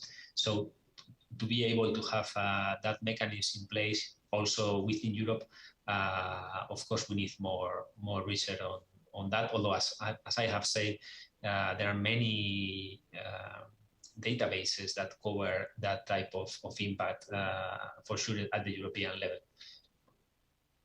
Thank you. We have actually also a suggestion from the knowledge about the knowledge gap for local authorities. I think this goes in line with think globally, act locally mantra that was used at least in the 80s, I believe. So climate impact at global level are well investigated, but from the point of view of local authority, what will be the impact on their territories? Climate change at local level could lead to very different impacts, both from quantitative and qualitative perspective. And this is the gap of knowledge that may be addressed by a thematic action plan. Would anybody like to comment on this? Ivana, is it possible to add something to the previous? Of course, yes, of course. Please go ahead. Thank you very much. So I absolutely agree with the view of Michael. Really very important the integration of the loss and damages into the assessments. And I would like to stress again the importance of the cost figures. So sometimes the municipalities would like to get clear information, clear estimation about the possible costs of the damages. So I think we have, how can I say, a possible economic size to provide them euros, cost figures. Thank you very much. Thank you as well. So coming back to the question of maybe, I'm sorry, I think that maybe Ms. Power is the best person to answer the question about local authorities, even though you're regional authority, but at least you are on the local level. Yeah, I do agree. There is obviously a requirement to provide specific evidence for local authorities. And I think the starting point is having a base case. In a lot of these climate initiatives and decarbonisation initiatives, we expect as a regional authority that our local government and our local authorities will actually undertake these changes. But you need to give to them some sort of assessment of the impact it will have on the ground for them. So I think it's very important that, first of all, Espon could provide base case scenarios for a number of different strategies, and then allowing them then to pick the strategy that is going to have the most impact on the ground. and providing that level of evidence and data to them. And it could be, I don't know if you chose, we mentioned energy poverty, but it could be carbon sinks, it could be any element. But if you don't have a base case scenario, you can't even estimate what the impact of the initiative you're looking at is going to achieve. And without having that level of data and evidence to back it, you won't be able to engage with your political and elected members to garner their support for the initiative, because you've no evidence to show that this is something that should be prioritized up the list in relation to something that should be undertaken. So I absolutely agree that, and I think there is, you know, I know we keep talking about evidence gaps and knowledge gaps, but I think it's vast when it gets down to specific local areas and local authorities. That level of data is just not available. Thank you. Very important point. We have a next question, comment, suggestion. The changes need to be related to new value chains, since people and local authorities' workload is increasing, but the cost payment is still the same. And this requires a holistic, integrated approach. Can Espon include this in a thematic action plan? Perhaps it is a question for Espon rather than one of our speakers. Well, we take all the suggestions and comments up, and in the end, it's probably the monitoring committee that has to decide on the actual TAP. So we will for sure consider it in the TAP when we further develop it. Thank you. Maybe I think somebody wanted to say something. I heard a sound from one of our speakers. Well, maybe I can chip in. So I think this is a relevant debate, the one that is raising this person on how we finance municipalities. I don't know in other countries, but in Spain it's also now very important in the agenda, because that is true. So the finance to municipalities has been constant over time. And the work that they have to face, especially in Spain with increasing inequality and many aspects that has led the municipalities to take more things on their agenda, no? Probably deserve to think more carefully how we finance these municipalities. But I think this is a difficult question to respond, because in each country is, I think, probably is very different how these arrangements are established. But certainly, I can only say that in Spain is a very hot topic now. Thank you. Yeah, and I think from an Irish perspective, I agree with the speaker, and I agree with Michael. All of our local authorities, from a resource perspective, are at their maximum capacity. And we as a regional authority are pretty much in the same position as well. Everybody is more than 100% utilised. But I think, you know, maybe when Espon is looking at engagement with regional and local authorities, that they build in some sort of funding to assist with the local authority coming on board to give up their time from other areas. Maybe that's some way of looking at it. I think we as a regional government also need to be sharing that with our national government, which we do in relation to the funding that comes downstream at regional and local level. But it's definitely a challenge. And I do think everybody is putting their best foot forward insofar as they can. But I think we as a regional authority here, if we can garner the information and we can probably disseminate it more efficiently to our local authorities. So maybe that's a way or a process around it. Thank you very much. I think we are coming slowly to the end of this workshop on climate neutral territories. thank you to all our external speakers, I would say, because we have one here in Luxembourg with us. We opened this public consultation for all of you, and thank you for the audience for also being active with questions. Please stay with us also in the second workshop. But now I would like to give floor to Marian to actually conclude. Thank you, Ivana. Yes, a lot of aspects and elements have been addressed in this 90 minutes of the kickoff of the territorial action plan of climate neutral territories. And I can mention a few of them that were particularly important and coming back as well quite often, which is the need to, for the municipal level to engage and to be supported with data, but also with developments in relation to climate neutrality. And the different aspects that were mentioned were, for example, energy poverty, transport emission reductions, but also carbon capture.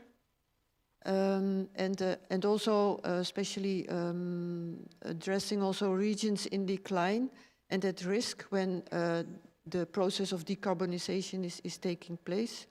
Looking also at the costs that it take to decarbonize the regions and territories.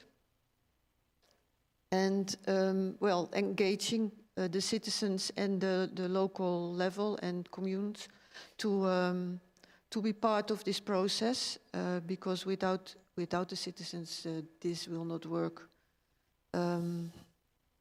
Yes, I think that is it when reading my notes further.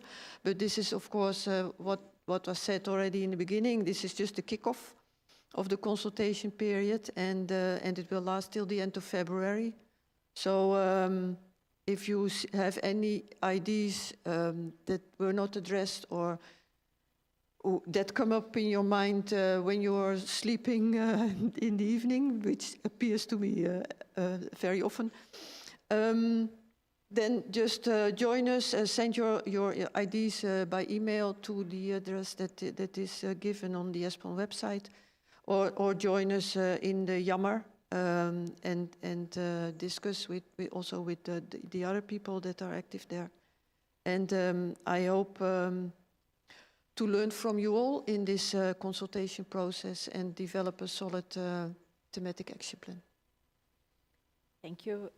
Maybe just an extra comment, keep the notepad next to your bed if something comes up to you in the sleep, so you can write it down. Yes, so thank you actually also to the supporting team. As you can see, there are always challenges with online events, but I think we mastered it quite well. So we will conclude now with the workshop on the climate neutral territories, and we have a break until 16:30, until 4:30. Please stay with us. I promise you that also the other two workshops in the afternoon will be very exciting and interesting. In this room, room 1, we will have a perspective for all people and places thematic action plan, and if you are interested in this topic, please join us again in room 1. Otherwise, at 16:30, you will be able to join the room 2. Thank you very much, and if you join us later, see you again.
I can. Yeah? Okay.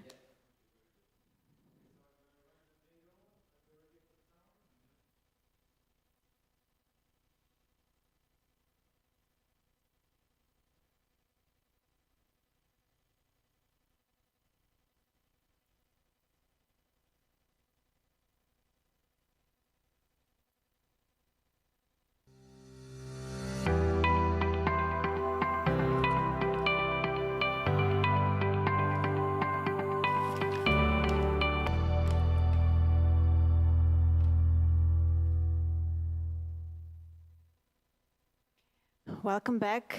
Thank you for staying with us. Now we would like to invite you to join 2 other workshops.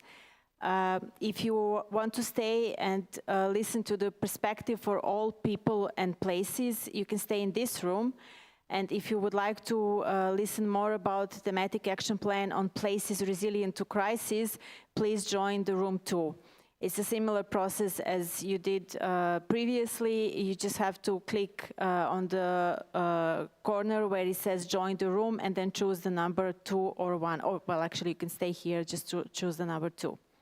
We will give you maybe a moment to join the other room. And again, if you're staying here, then our topic is perspective for all people and places. Quick reminder. Nothing's going to change from the structure from the previous workshop. So we will have first introduction by the Espon program, Espon EGTC, who will present more about this thematic action plan. And then afterwards we have interventions from various speakers from policy level and science level, research level. Please be active, please ask questions. You know that this is public consultation and you will have more time, as we heard before, until end of January.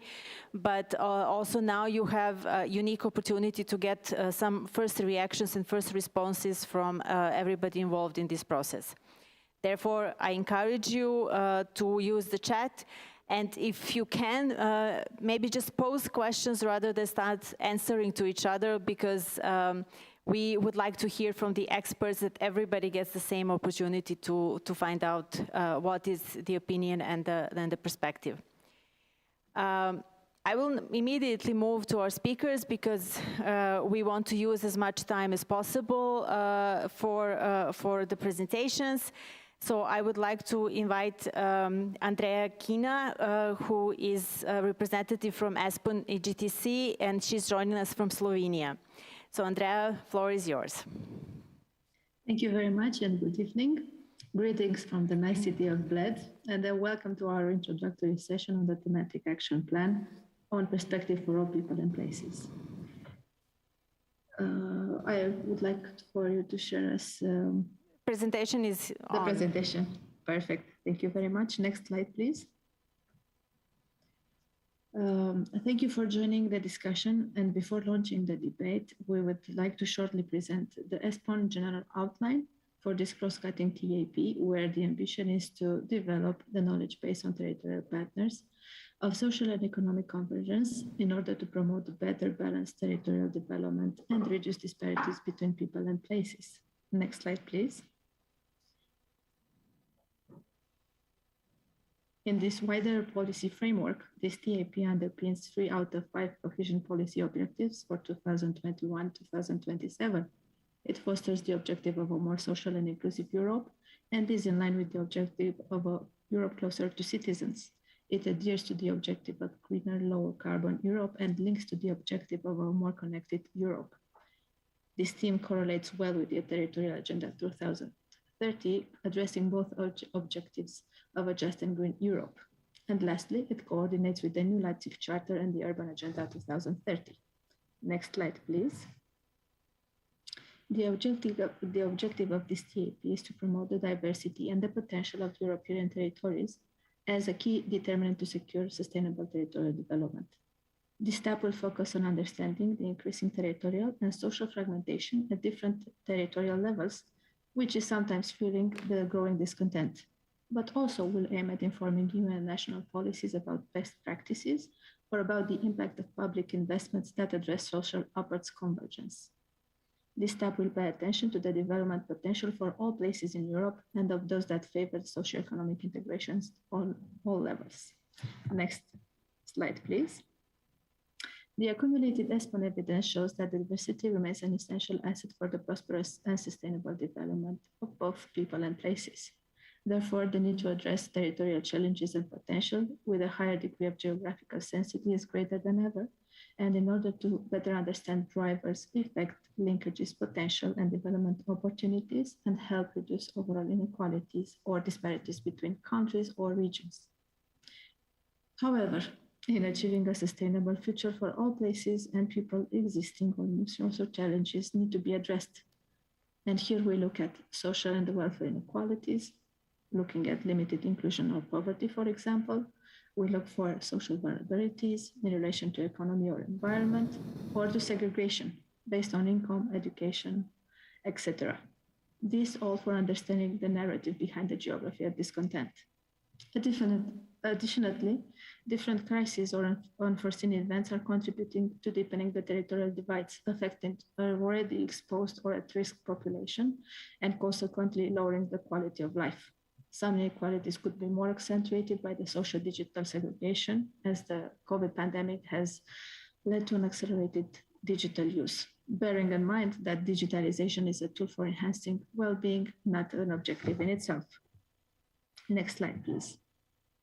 The layers of segregation, be it between individuals and households, generation, between or within regions, or between urban and rural areas, are often a result of inequality. However, these are influenced by different vicious circles that are generally linked to accessibility and affordability issues, like access to service of general interest, or are linked to less diversified economies, like weak or less diversified labor market, low incomes, or low vitality, like youth migration or unemployment. Thus, improving or creating more attractive and people-centered places in order to secure inclusive, durable, and adaptable territories is linked to various enablers, from the individual perspective of good shelter or access to health, from the socioeconomic sphere, good mobility, digital connectivity, work and consumption choices, or from the ecological perspective, looking at green environments, or how to maintain and grow protected areas. Next slide, please. Looking beyond, at European level, the diversity of challenges is met with a variety of innovative policy responses that also look at various trends. And for this specific tab, we could mention trends such demographic change with lower birth rates, in and out migration, forcing the population, or climate change, bringing socioeconomic vulnerability to different types of hazards, or the ongoing technological transformation and transition to green and digital economies. More so, where the adjustment in the policy discourse has already found its way, looking at the coordinated place-based initiatives promoting well-being while acknowledging that going for growth in some areas is not the most suitable answer for balanced territorial development. Next slide, please. Thus, looking at these specific challenges, drivers, and trends led us to address some possible policy questions, such as which aspects are considered the most important in terms of priority for policy specifically addressing territorial inequalities or socioeconomic convergence. How social convergence objectives are implemented at the local and regional level, and how this could be better addressed through territorial sensitive evidence. How to identify or avoid unintended negative territorial consequences of policies, or how to unlock the potential of places that are undergoing irreversible social demographic changes. In this respect, we would like to know what would be your specific evidence and knowledge needs in terms of the territorial application of the green and digital transition to this specific TAP.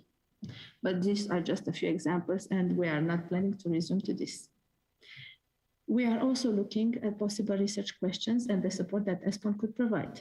What is the stock of available scientific evidence beyond the one accumulated by Espon, matching this topical profile? What is the state of the art in the research work? Or what are the current discourse questions and debatable aspects that might be further pursued by Espon? Are there any distinct gaps on territorial diversity that Espon would be suited to fill in?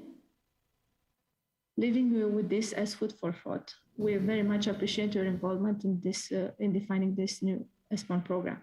And if you are particularly interested in the thematic action plan, we kindly invite you to join the dedicated Yammer page on the tab on perspective for all people and places. So where you can share your ideas, views, and especially join the debates. See you there.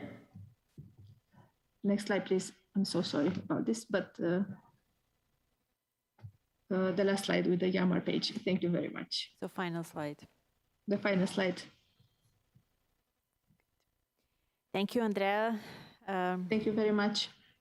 I think presentations will be available also, so it's easy to find the link.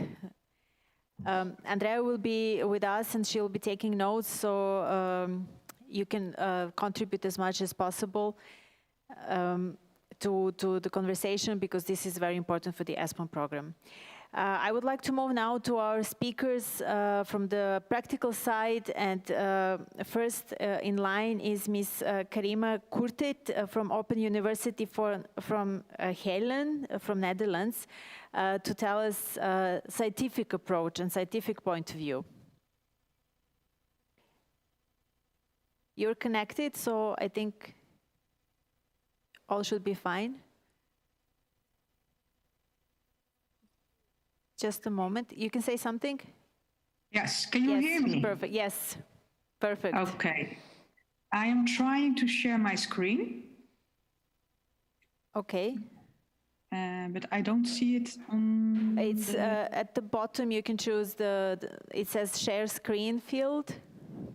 Yeah, I see that. But the problem is, okay, now I see it. Okay. Can you see my PowerPoint?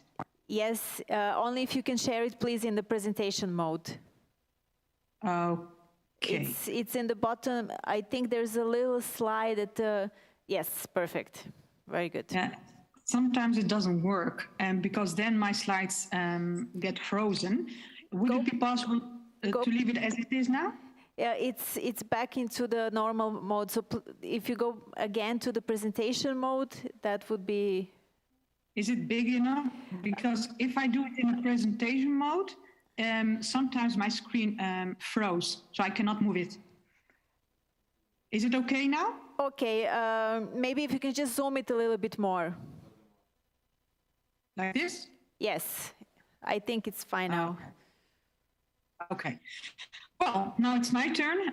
Once again, thank you very much for this invitation. I'm also part of the assessment team from the thematic action plan perspective for people and places. I would like also to share my main findings at the moment and observations. These are based on a few steps. The main assessment and observations findings are based on Espon selected research projects in the field of this thematic theme, perspective for people and places.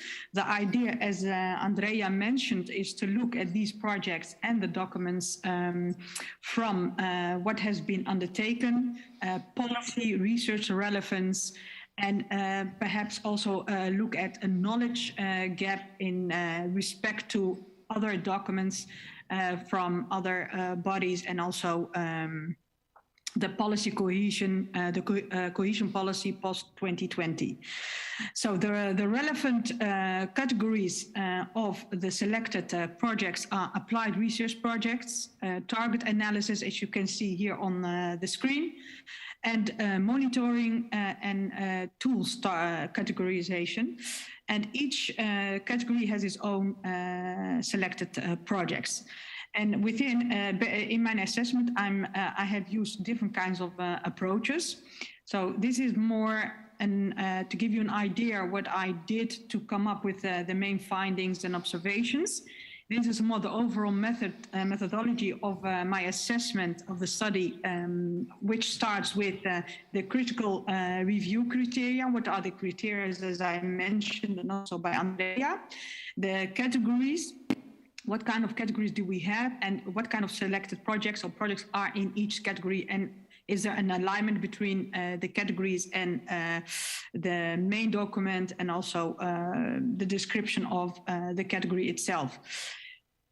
What I did also, based on my main findings for each project, I transformed it into a kind of SWOT analysis based on the main observations and findings for each category of the projects, to illustrate more the strength and the weaknesses, and what does it mean, what do these strengths and weaknesses mean for creating a kind of opportunity to identify the gaps, and to see a kind of potential regarding knowledge in different kinds of topics or thematic approach in this topic. And then, based on the SWOT analysis, I transformed also, I looked at the main findings in the SWOT analysis based on the selected projects. And what I did was also to see how other things are happening, the alignment between the projects and the cohesion policy report post-2020, if there is also alignment based on topics, views, and approaches. So based on that, reading all the documents, I used also an approach which called the content cloud analysis, which helped me to identify the most frequent used themes and approaches in each document. And then based on the SWOT analysis and the content cloud analysis, I used the XXQ framework, I will explain that, to see if there is a gap in the topics, in the approach, and also in the different data resources that has been used in the different projects. Now, for instance, I would like to give you an illustration. This is just an illustration of one of the SWOT analysis that I did for one of the categories. So I identified the main observations and findings. I transformed them into strengths and weaknesses, opportunities and threats for that particular category. And then later on, I did a multi-level SWOT analysis to put all the categories together and to see if I can extract more information. This is more the content cloud. This is just one illustration. So I did more content cloud analysis. This is for the document perspective for people and places. And I did it also for other documents of other international bodies to see if there is a kind of gap into the different approaches and topics that people are focusing on, and also the high level of attention on particular topics regarding people, sustainability, knowledge, diversity, places, etc. So this is just also another example. The Espon document, post-2020 cohesion policy document. This is more the OECD document, more resilience and cohesion Europe. Another one from the World Bank, just as an example illustration. And then I looked, then I took the SWOT analysis findings and the content cloud, and I was also looked at a kind of alignment between the XXQ, which means the high quality of life or well-being of people in particular places or location, from a broader perspective, from a multidimensional approach. So that means if we look at, for instance, health or quality of life, we have to find a kind of balance into it from the socioeconomic perspective, from the technological innovation perspective, but also the environment are playing also an equal role in maximizing. So the XXQ means the highest quality of life in a kind of place. Based on all these steps, I could see that Espon seems to be well on track. So that means that Espon is covering different kinds of topics compared to other international bodies. So if I look at, for instance, the content cloud and the approach in different researches, I see there is a kind of similar strategic scope compared to others. If I look only at the categories related to the Espon main document, I see also not really different directions. So the project do not display a kind of difference in thematic focus. if I look at Espon documents and other studies of international bodies, there is a kind of consistency in themes and the way of thinking, the strategies. What I also see is that the need for a high, as I mentioned, based on the excluded the highest quality of life conditions, we need to have a broader interpretation of quality of life that was also mentioned in the top document. That means a multidimensional perspective, a broad way of thinking of well-being, not only on national level or regional level. It means we have to look at it from different perspectives, as I mentioned there, environment, social, mobility, technology, but also on different skills. There has to be a kind of alignment and a balanced view on a quality of life of people in particular different places. And also if I look at policy analysis tools, what we also need in these, what I was a little bit missing is a kind of systemic strategic approach regarding the policy analysis by using more, not only descriptive approach, based on the descriptive approach or illustrating some data to illustrate or filter some recommendations, but also to look at a kind of causality, long-term and short-term, and alignment between also the performance and also the dynamics in the drivers based on the highest quality of life of people and places, bringing them together. But what is also important is to look at the perception or preferences of people based on place-based approach. So if we, for instance, a city looking at happiness is not only happy because of the income, but it's also important about how people are feeling, the soul of a person related to location, so the surroundings.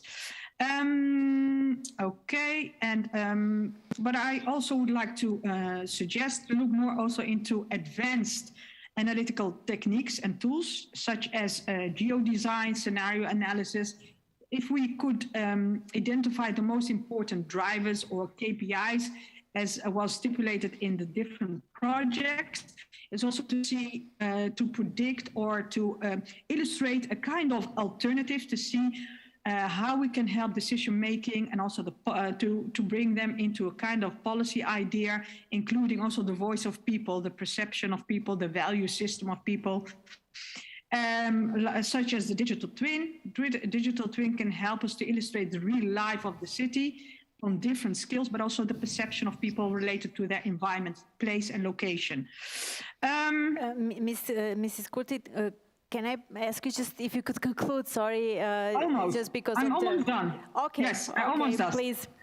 Also, a more focus on strategic cohesion view based on the knowledge extracted from different projects. So also collaboration between the different projects, teams and leaders, but also sharing different kinds of data sets, bringing them into, I know it exists, but if I look into all these projects, I do not see a kind of cohesion and also a kind of approach, a multi-level approach in the collaboration, but also using the data of previous findings, etc. Last point, well, this is also what I mentioned, create a kind of high quality network of research projects and initiatives, a kind of decomposition approach. You have a strategy and then break it down into the different levels, but also different balanced perspectives. Yes, I think I'm done now, for now. Thank you very much. Thank you as well. And I think the key word now is for now, because we will come back to you, of course, later on. Okay. So let's move to the next speaker.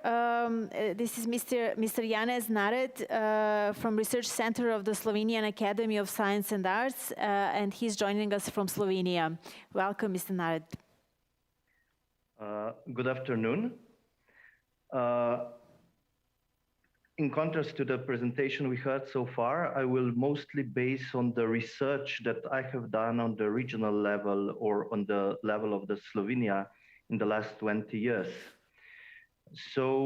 Focusing on the perspective for all people and places, we must emphasize that no matter which indicators we take, territorial and regional and social disparities are very persistent. The territories that were defined as less developed in the 1970s in Slovenia are still the ones that are less developed, that lag behind.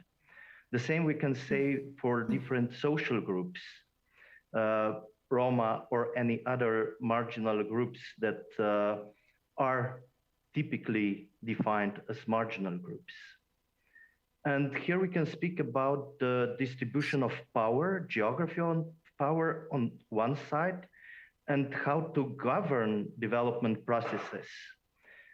All those documents that are actually including part of the this thematic action plan, like New Urban Agenda and so on, speak about multi-level governance. However, the experiences show many different positive or negative aspects of multi-level governance. And in example, there are only few local authorities that were able to make a big bust in terms of development. However, this lack of power in some cases is evident and is persistent as well. The second thing that I would like to emphasize here is the big number of different strategic documents we can see at the European level and also national level. But what we actually lack is coordination among those documents and focus on the implementation.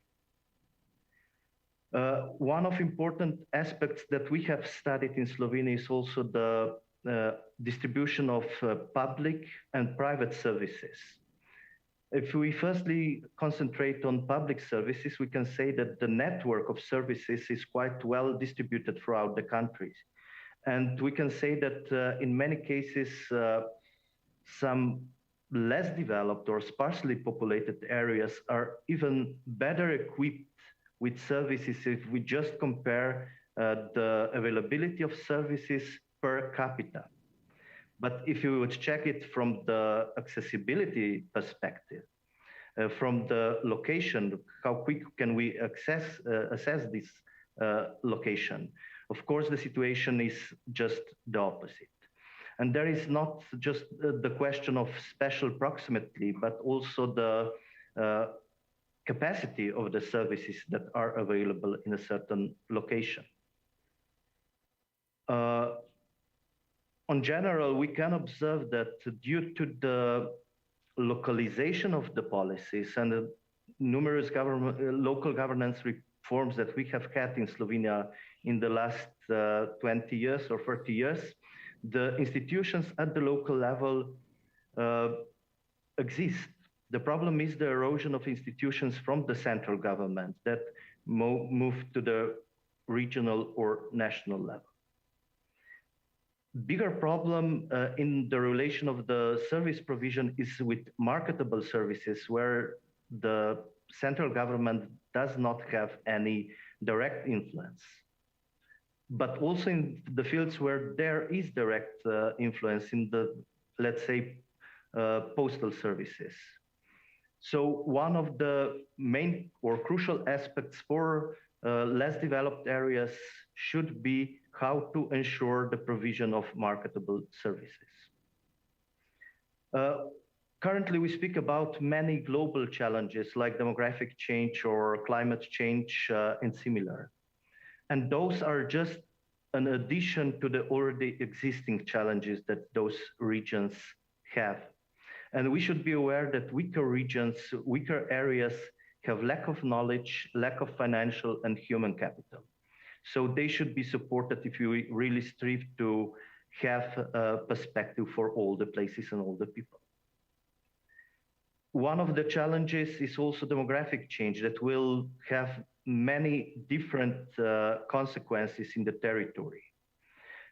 Based on the study we have done at the level of Slovenian municipalities, we have observed that there are all municipalities will be, all areas will be affected by the development, by the demographic change. However, there will be two that will face this change even more severely. One are the already now sparsely populated rural areas, and the second that will be even more problematic in terms of social aspects, social issues, are the shrinking cities. Namely, what we have observed are that shrinking population in cities is quite often linked with many different social problems. And this is a challenge that will have to be faced also at the European level. And if we would like to check the long-term perspective, what we have observed when we studied the problem border areas was that 70% of the population was totally happy with the quality of life in this area, although they were defined as very problematic ones. However, they were approximately 38% of young people who declared that they would like to move from these locations. So we should, in order to ensure long-term development of those areas, focus on young generation, who actually expose two main challenges. These are the working opportunities and housing. The rest is fine, but these two challenges are those that have to be overcome. But on the other side, due to demographic changes, we should also have in mind the elderly who will need a lot of attention in the coming decades.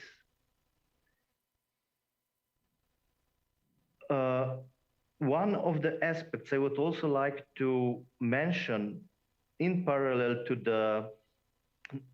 the governance and multi-level governments is the decision-making system, which I think we have a crisis of decision-making. We already heard today about illiberal policies, about populism, demagogy, also lack of data in decision-making. And I think it is a really important role of the Espon to contribute with really data-based support to the policymaking. If I would try to summarize some main conclusions that are necessary to be taken into account for the future program, is where to use the challenges for the development of these kind of areas. And one can be a kind of guided digitalization. We have already heard today about the COVID effect on the redistribution of jobs. Namely, before it was impossible to work at home mostly, now it's a real life.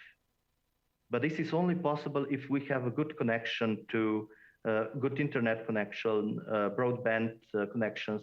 And we should also think about the challenges in front of us. We speak about Industry 4.0, we think about autonomous driving, but yet we have areas that are not covered with a mobile signal. How can we build on these areas? How can we improve this to enable or not to block the development of the entire territory? The second point is the job creation and economic aspects or marketable services in those vulnerable areas. Focus on accessibility in terms of services and also in terms of mobility. Focus on young generation and also focus on challenges that can be on the possibilities that are offered also by demographic changes. Namely, this is also an opportunity for new businesses, particularly in those areas where there are a lot of older population. Thank you very much. Thank you as well, Ms. Nared. Quite interesting input, I have to say. But let's move to the next speaker, and then we can come back later on with more questions and debates.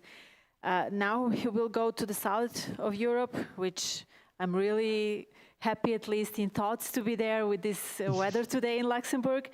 And I would like to invite Mr. Rui Inácio from Portuguese Cohesion and Development Agency joining us from Portugal to talk about policy maker approach. Welcome. Thank you, Ivana, and thank you for the invitation. The invitation for the agency to participate in this panel and in this discussion for the next Espon program. I would like to share with you some thoughts on the some thoughts on how Espon could give us the input, could provide us with evidence that will be important for the policy making for regional policy during the next decade. And I would like also to thank my colleagues Karima and Yanis. I'm sorry for the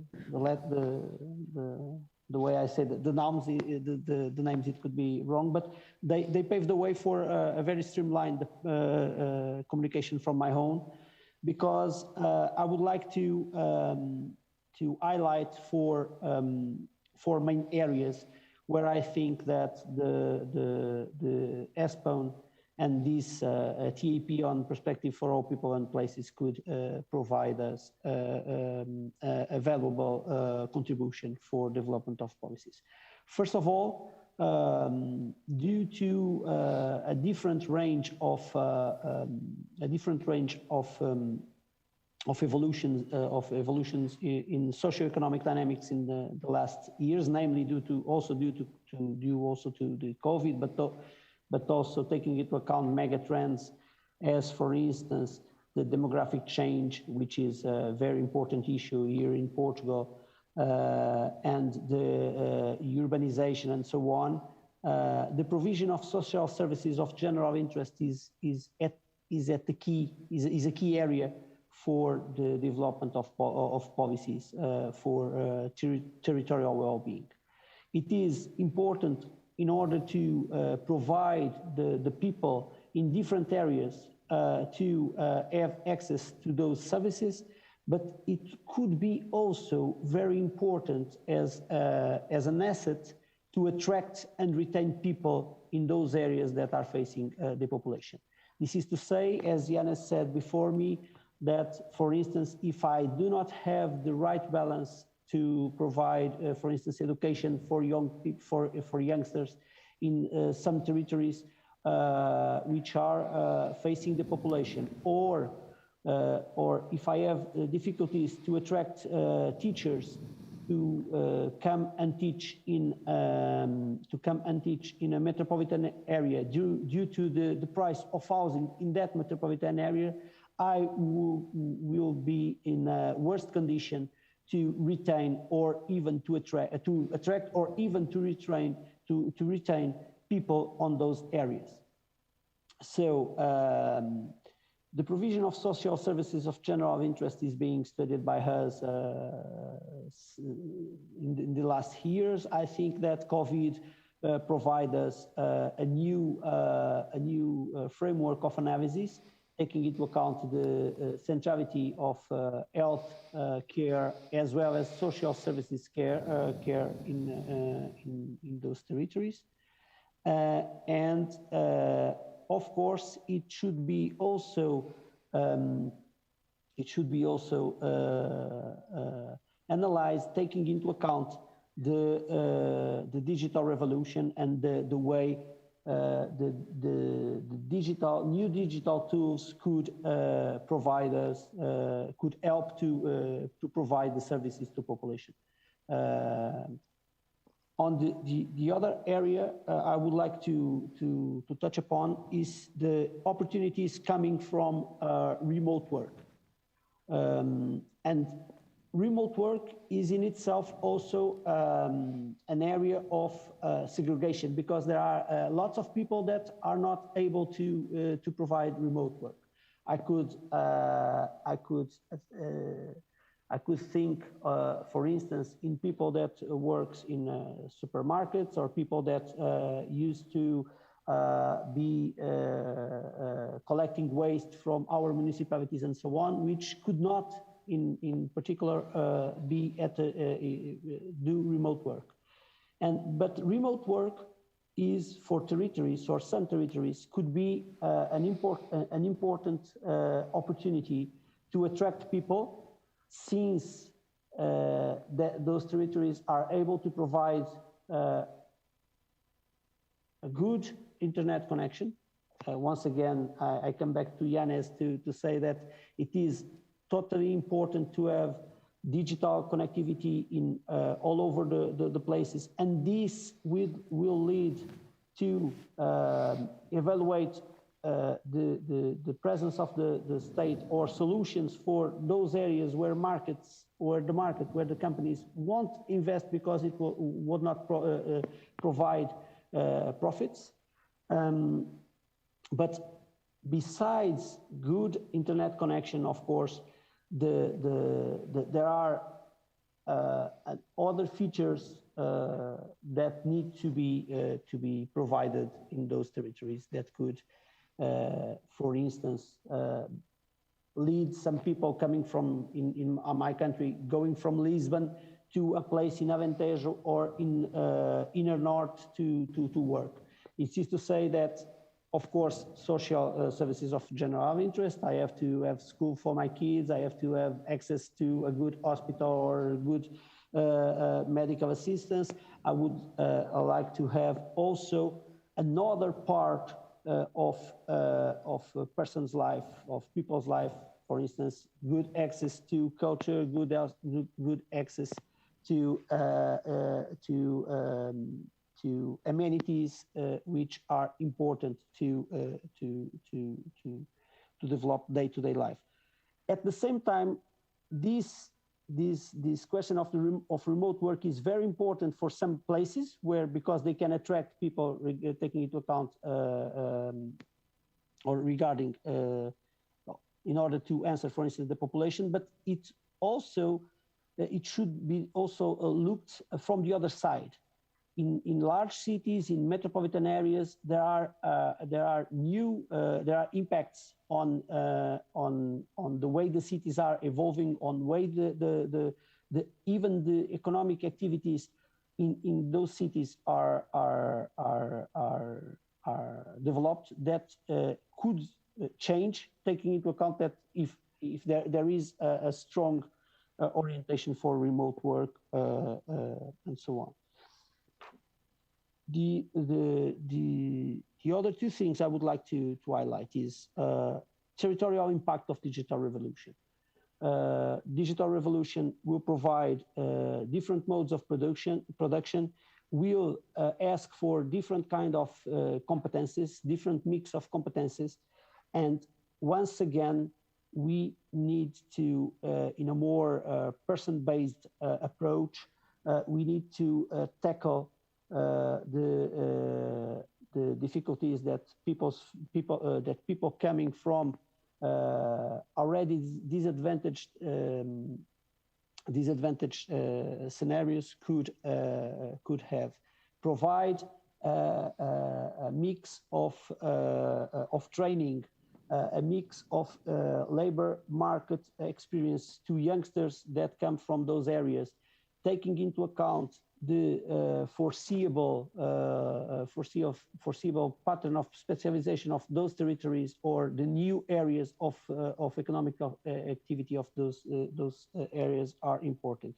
And just to conclude, I know I'm reaching the limit of my time. Just to say that as a sort of a structural condition for all this to work, the huge investment on mobility, because mobility is one of the greatest investments we need to do all over Europe to cope with the climate change. And we need to provide the right conditions for people and to places, for people to move between places, and for places to be attractive, so we can cope both with the climate challenges as well as with the ability to promote more inclusion and more quality of life to those areas and the people living there. Thank you. Thank you very much. And also thank you for the last point, because as in previous workshop, you're already making links to another thematic action plan, which is very good. We already have some questions for you and Mr. Narid, but I will wait until the end of all speakers, and then we can come back to these interventions. I would like to invite now Mr. Joost Kuiper, from, who is a special economical strategist for the province of Overijssel from Netherlands. I don't know if I pronounced any of this correctly, but you will forgive me. And you are here to tell us more about policymaker perspective as well. Yeah, thank you very much for the opportunity to say a few words. I will try to make my face a little bit less white here, but I'm sorry if that wasn't working out. I'm a policy maker from a NUTS 2 region in the Netherlands, so somewhere at the east of the country located. And that is necessary to know from what kind of perspective I look at the thematic action plan, for which I was invited to give some comments. I will try to share my screen, but I could also do it just to give my talk to you and share the sheets afterwards. I might be a little bit critical. I have 2 sheets on 3 of the topics asked. So one is on the knowledge generation or production, one is on the policy and how to use as a potential user the Espon results, and on the support by the Espon program organization. Well, my first comments are about the knowledge. I think that the thematic action plan of perspective for all people and places is more or less the pizza base, the bottom of the pizza. And there are the other 3 thematic action plans are the topping. So it's either green in combination with the societal bottom, or functional areas which combine several topics, or it is about resilience. And most of the time, you get something like a quattro stagioni, that you even mix these toppings. But my point is that in the text, it looks as if there is less attention to this base, these base analysis, and there could be then more attention given to the toppings, so to green, functional, and resilient. And I think that would be a big mistake. My second remark regarding the knowledge is that I would advocate put citizens central. What I see in the text and the circumscriptions is that the base is not stable at this moment in the European community. There's lots of fragmentation, there is social unrest, there is pressure at the EU borders. So one of the central research questions then could be what is the diversity of challenges leveraging upward potential to territories, or is it providing downward risks? Because I see regions climbing and I see regions falling downwards, or not even regions, but municipalities or local areas. So that is a central research question in which I think that the circumscription of the thematic action plan, the 2-pager I read, could be more precise. A third observation is that Espon is very helpful in visualizing hotspots. I looked back into the archive of the 2016 conference in Amsterdam, And somebody told there, if it's not on the map, it's not a major issue. It's not a matter of interest or nationally. So I think that it would be a good thing if through the Espon research work, new data and light could be shed on these diversity issues and these segregation issues. And I would recommend to also have a look at new data sources, for example, from remote sensing or Earth observation. Then a fourth comment is about putting quality of life central in the research program. I would love to see Espon adopting and putting central the UN Sustainable Development Goals as a standardized and harmonized concept throughout the European member states. That is still not the case, and it would make it a much more easier to compare if everybody would at least use the same language for addressing quality of life. Last remark regarding the knowledge production. What I miss is anything which could be called follow the public money. I still see that there is at least in the Netherlands, there is a big geographical distribution and a distribution of impact of public investments between the core region and peripheral regions. I think that is in most of the member states the case. So I would advocate favor kind of research which puts the investments, the public investments, and the impact and spillovers of public investments central. So far, the knowledge production.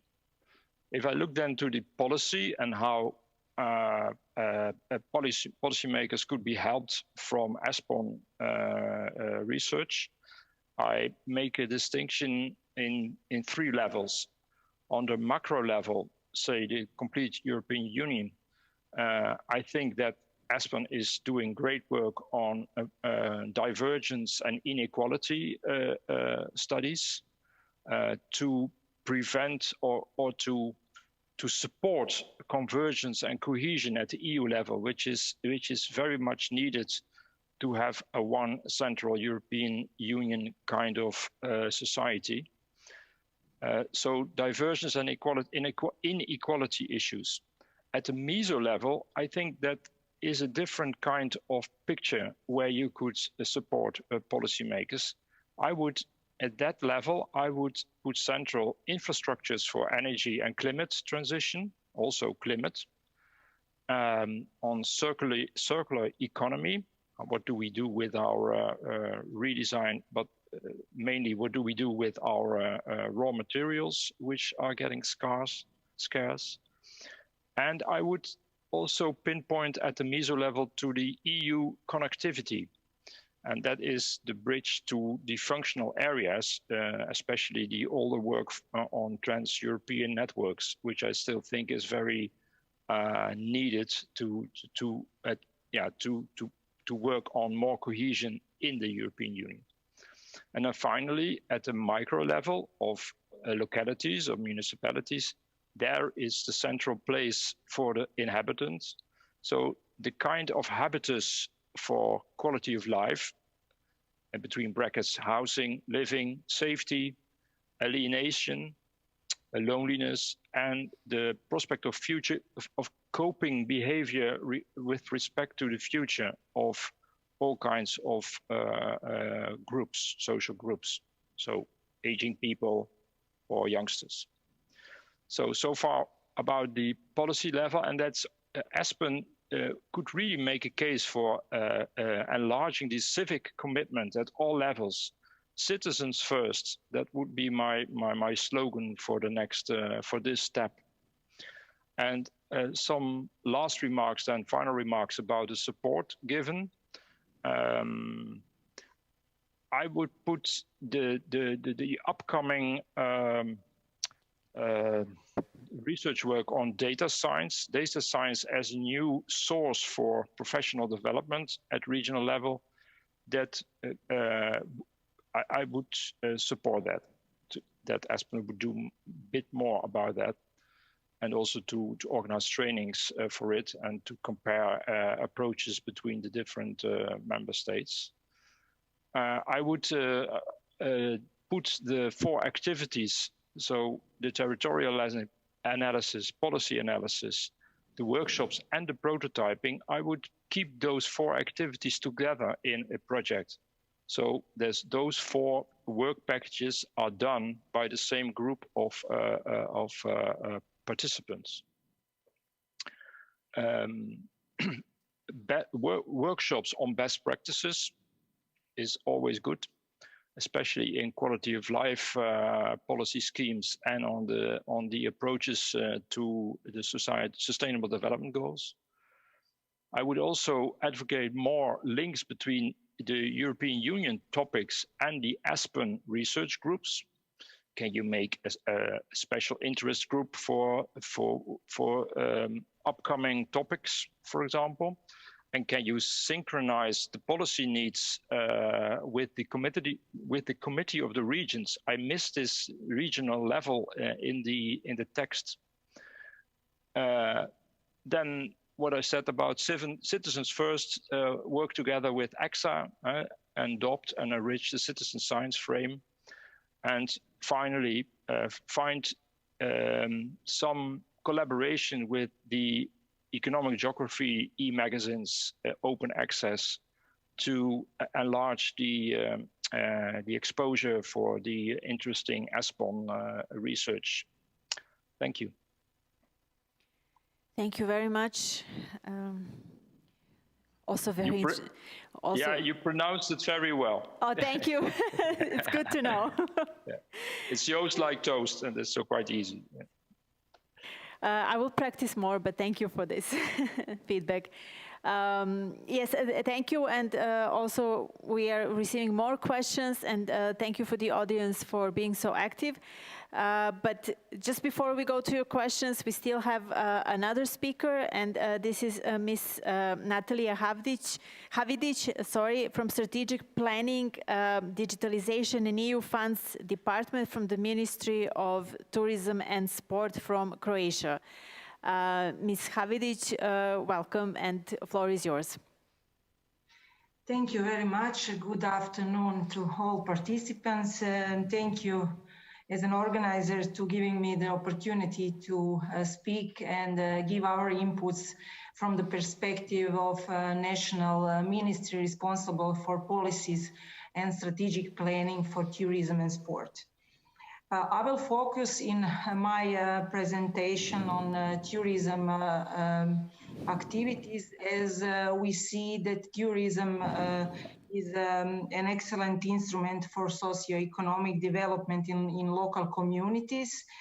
And we see tourism sector as a very good perspective for all people and places, especially in countries such as Croatia, because of the fact that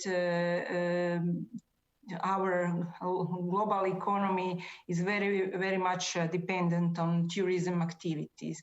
And also we see a good perspective for job opportunities from tourism activities, but also we see some, let's say, negative impacts of tourism on well-being of people and places in our environment. So regarding position within the ministry, right now we are working on the development of our new strategy of sustainable tourism until 2030. We are talking about 3 aspects that are very important: innovative, sustainable, and resilient tourism. When we talk about the innovative tourism, we see the need to shift from the massive tourism that have a negative aspect on people and places in destinations in Croatia especially. And we see the need to shift on quality tourism. When we talk about sustainability, we are thinking also about economic sustainability, we are thinking about social sustainability, and we are talking also about the resources, our natural resources in Croatia. When we talk about resilient tourism, we are thinking how to manage to solve the resilient, in order to have the possibility to have tourism that is resilient to crisis, especially regarding the situation that come up after COVID-19 in our sector. It is our national strategy, and we proceeded with all the processes, and it is our new framework for just before the financial perspective for EU funds, as we count in Croatia much to focus on to solve our problems with the EU funds also. Key factors when developing strategy of sustainable tourism until 2030, we were considering different aspects and factors: satisfaction of local population, the need for developing the skills, defining the potential for tourism development without the overuse of resources. We also need to tackle challenges of over-tourism, as our coast, you all are probably aware that Croatia has many touristic destinations that are overcrowded, such as Rovinj in Istria and Dubrovnik on the south of Croatia.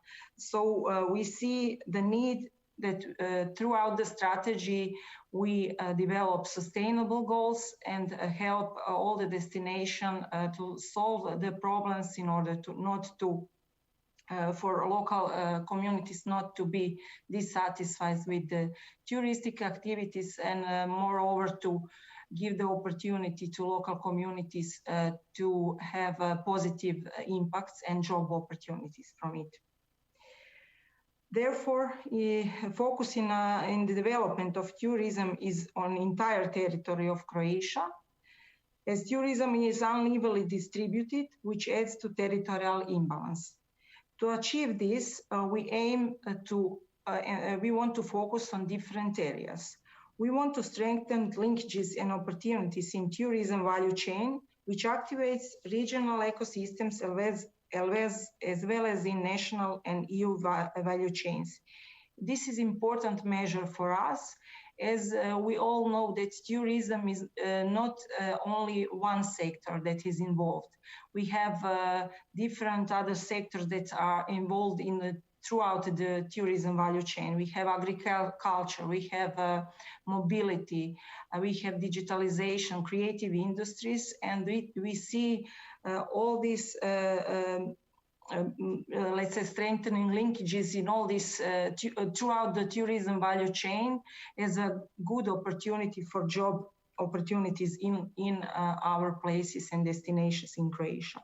Also, what we want to achieve through our measures defined in the strategy is to enable environment for effective tourism businesses. We want to change legal framework and level of support adjusted to regional and local needs. Also, we want to focus on green and digital transition of tourism, as we saw that this can achieve the resilience of our sector. Also, there are measures that are connected to circular economy in tourism. Additionally, we want to develop innovative business models as well as creation of innovative hubs, as we saw that innovation in tourism can shift the tourism from massive tourism to quality tourism, and we see this as a good opportunity also for the satisfaction of local communities and for different quality jobs there. Additionally, we heard throughout the presentations today that we need to focus on vulnerable groups also. We, from the perspective of our strategy, see the good opportunity to develop skills and create job opportunities not for all, especially for vulnerable groups. We are talking about young people, because in Croatia, many young people do not have quality job opportunities, and tourism, and throughout the value chain of tourism, we see that there is a possibility for that. Also, we focused on accessible tourism infrastructure, as we see that all people needs to be satisfied with the touristic offer and have the accessibility to all important to tourism offer. The other important thing also is the participation of local communities in the development of tourism, in order to ensure their economic and social well-being, as well as to foster local identities and cultural and natural heritage. When we are talking about how are there any knowledge gaps that could prevent in delivering more effective policy responses in our sector, we are aware that there are knowledge gaps that could have negative impact on effective policy responses, and we see that these gaps are in part of tourism data.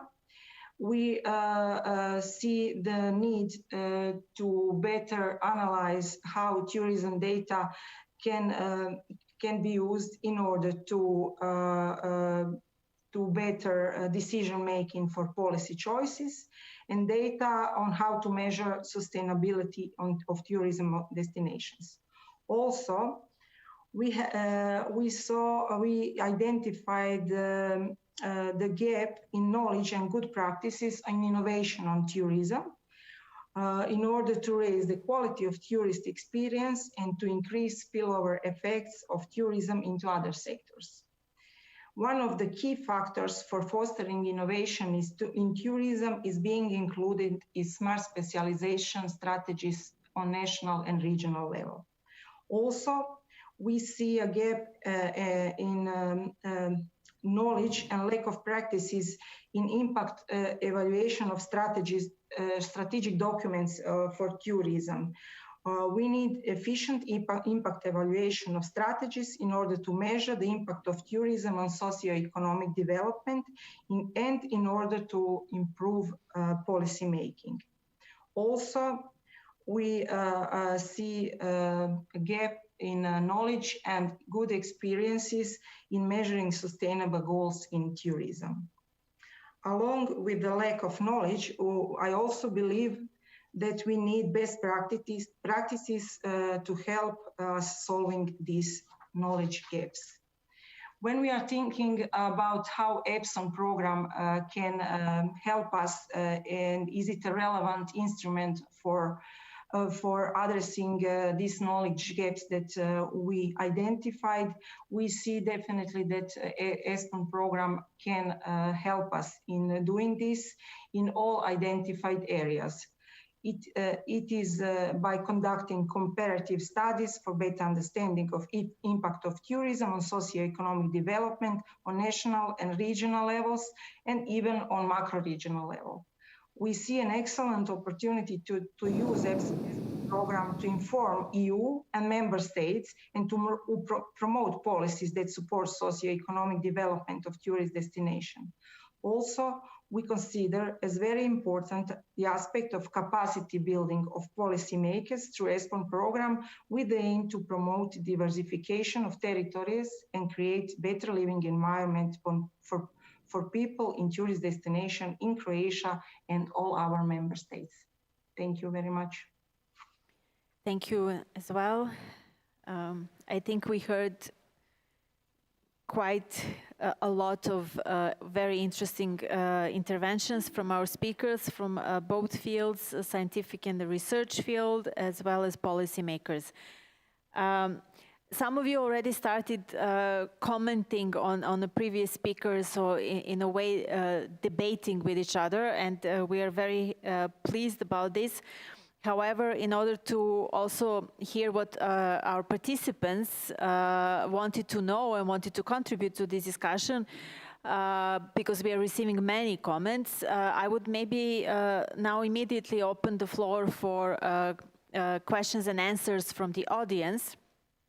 And for this, we have a very interesting question that was directed to our two scientists, so basically to Ms. Kurtit and Mr. Nared, that less developed areas persist to be less developed, which participant mentioned is not just in Slovenia, but usually funds that are spent to support this catch-up of areas, of such areas, are significant, but little change or just in a short time change is achieved. Is there something maybe wrong with our approach to the assessment, what is more or less developed, and is there something that we can change about this? What is your opinion? Maybe let's start with Ms. Kurtit first. Thank you very much for this question. Very interesting question, less developed. I would like to start with the idea, what is less developed on what? It's really important to understand the criteria of the level of undeveloped performance. So what I would like to suggest is also as an input for future and possibilities for this step is to look at a better understanding of the different themes and the performance to illustrate the level of the development. Is it less developed or is it a high developed performing area or region?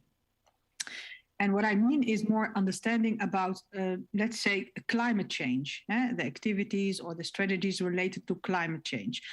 What does it mean, not only for the region itself, but also on a lower level? How do people understand the idea of climate change? And what does it mean for the people themselves? I'm mentioning people, but we are dealing with different kinds of groups. So that means we have to look at, first of all, the policies of redevelopment or repositioning the area, but also on the understanding of that particular theme. I would say here health or climate change or energy transition. So what is then the understanding in which context?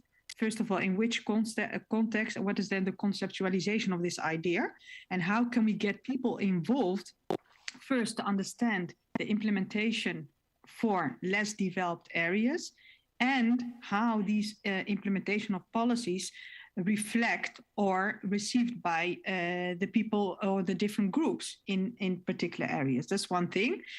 And also what we need is a kind of, how can I say, citizens science. That means how can we get people involved in less developed areas to understand what kind of actions do we need for redevelopment and to improve ourselves. What are the misunderstandings? What are the things that we need to improve ourselves? So we need also the people to improve our performance on mobility, social inclusion, entrepreneurship, etc. Next to that, we need also data. If we develop some policies in collaboration or as a co-creation with the different groups in different territorial areas, we need also data to monitor the implemented policy or actionable policies to see how the development also is developing further on particular actions, such as I mentioned, the energy transition in collaboration with people. And what kind of data do we need? Based on all the research, I see data on one particular level. But if we have a kind of data management system, when we bring different kinds of data sources, that we can illustrate the development. Is it less developed next to target settings, or is it well developed, and how is the process going on? And we need not only data based on the history, but also real-time data. I heard also in the presentations, we need data like how do we call it, social media data, for instance, sensor data, and how can we combine the data that we already have with the data that has been created or extracted from the invisible platforms, but also try to collaborate with people and create that kind of co-creation that they can also act as producers of data for the development of particular ideas for low developing areas. So it's a combination of understanding what we really mean by we are less developed on what is needed, how can we make that understandable in collaboration with the different people in the city or different neighborhoods, because we are dealing with people with different backgrounds, with different needs. And how can we monitor it, not only from the government side or policy side, but also that people can follow their own behavior or own performance within different areas. Thank you very much. Very interesting points. Mr. Nared, would you like to comment on this? Because we were asked to ask the scientists if you wish to add anything to this debate. Yes, of course. I will just try to shortly present the point of the example of Slovenian regional policy. In around 2007, we had so-called reports on the implementation of regional policy. And if there was two parallel studies on the direct regional policy, that was the funds that were actually for the measures applied in the problem areas, and then indirect regional policy that related to all the horizontal policy, the policies that had regional effects. And the first one, the direct regional policy, was estimated around 0.5%. And it went directly to those problem areas.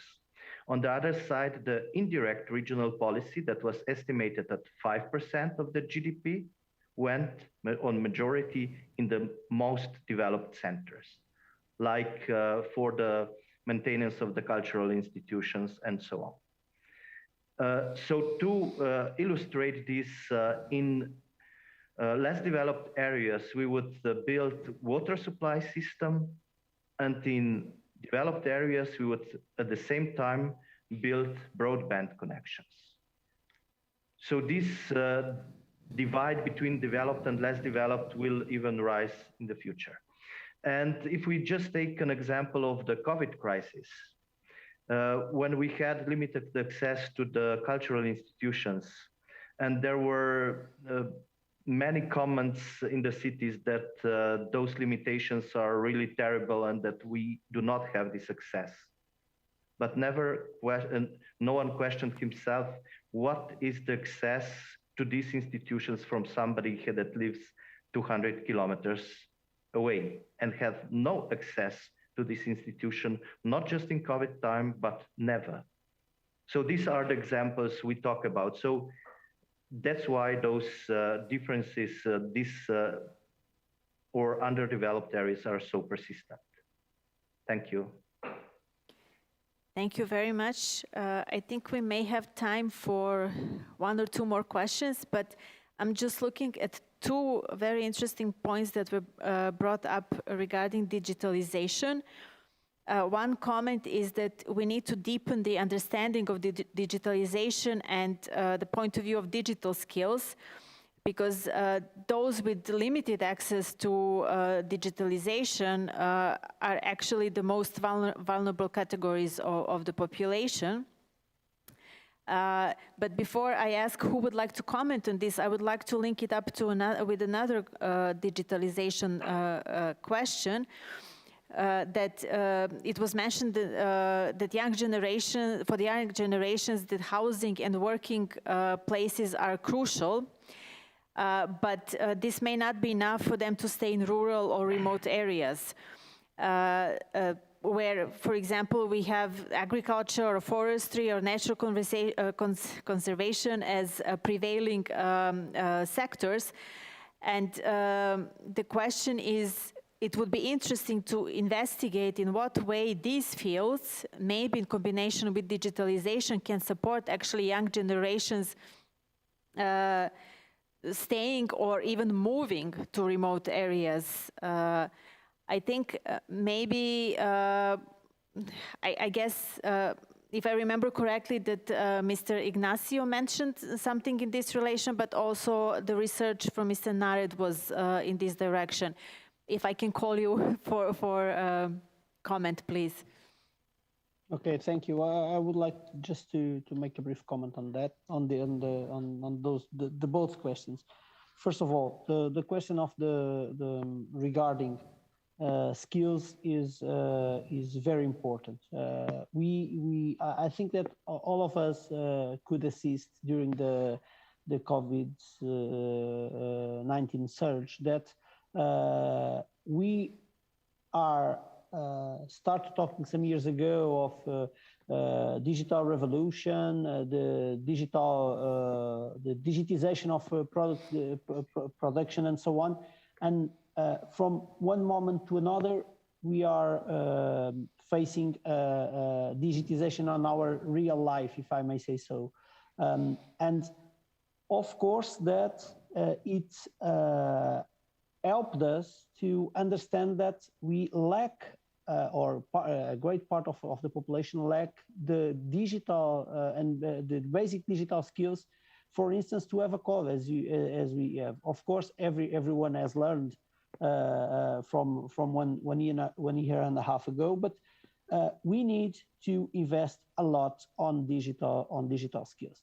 And this is not only a matter for people like us that need to use the digital tools every day.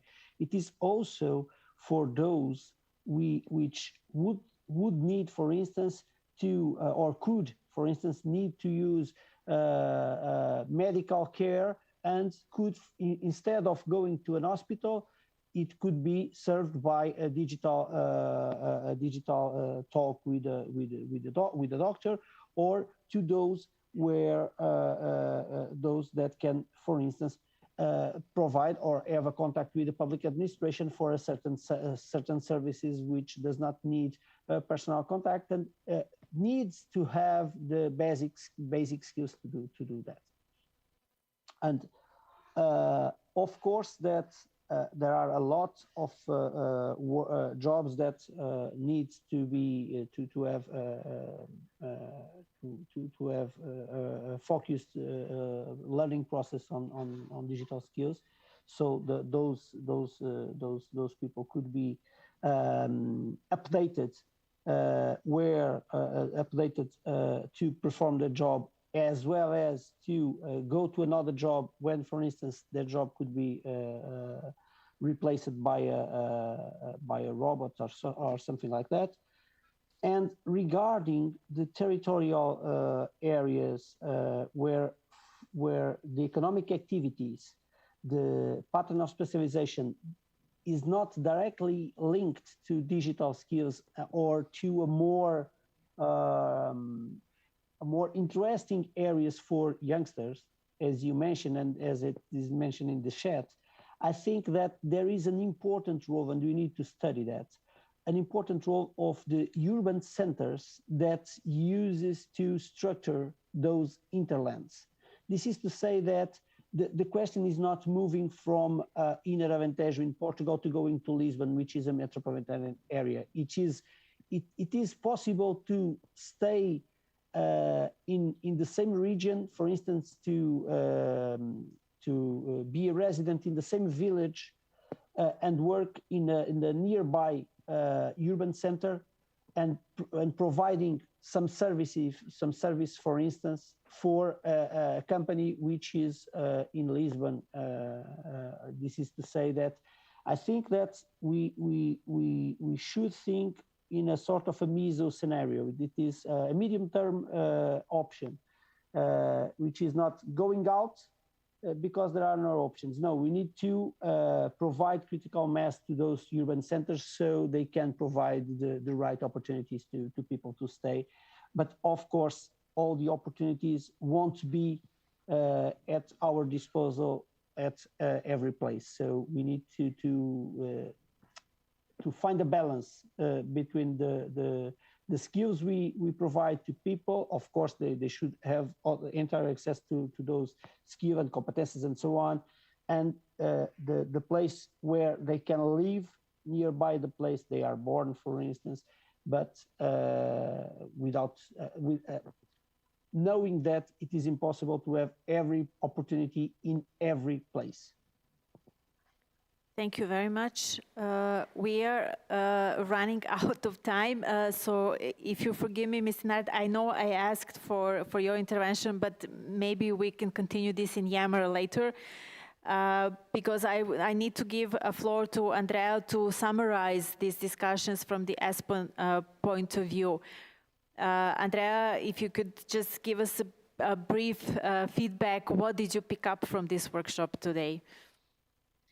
First of all, I would like to thank you all for this inspiring start. As it was highlighted, this is a cross-cutting TAP, and the links to other different TAPs are bound to appear. Of course, we will need to further explore these ramifications. We do not claim full coverage with this initial paper, and we very much like to continue this exchange to further strengthen the Espon work. Either we build on your ideas that go for theoretical aspects or for more practicals from the way we collect data or knowledge production. The idea that transpired is that we need to identify the right tools to overcome the big challenges that come in different ways, be it from mega trends or long-standing trends or from unforeseen events. Means also looking at the consequences and the opportunities that this may bring. Reiterating what was said in the beginning of this day, providing data and knowledge to support decision-making is one of the Espon pillars, and we'd very much like to address the specific territorial needs at the different levels. But what is more important is that this TAP is about people, and will turn to people to find out what has to be done. I would like to extend my invitation once more to join us on the Yammer page and be part of our community. I will share the link in the chat. Thank you very much. Thank you, Andrea. And you also gave me a key word here, people. I would like to thank all the speakers, even though at the end we didn't manage to get everybody's feedback. But as I said, Yammer is open, and you can always contribute with your comments and questions and suggestions. But I would also like to thank people who were behind the screens that we don't even see, our participants who were so active and truly made this event interactive, even though it was a bit of a fear at the beginning, but we are very happy that there was so many interaction. All the questions that were not answered and posted in chat will be commented or answered in Yammer. So please follow the consultation process at the links that are provided by Espon program. Public consultation will end of January, if I remember, 31st of January. This all depends on you. So the more you contribute, the more Espon will reflect on what is possible and what they can achieve. But once again, thank you for everybody for joining us from all over Europe and making this event truly European that we all wanted from the beginning. All the slides will be posted on the Espon website, so don't worry, you can catch up also what was said if you missed it by any chance. Thank you from my side, and we hope to see you again soon, maybe in Bled again. Have a nice evening.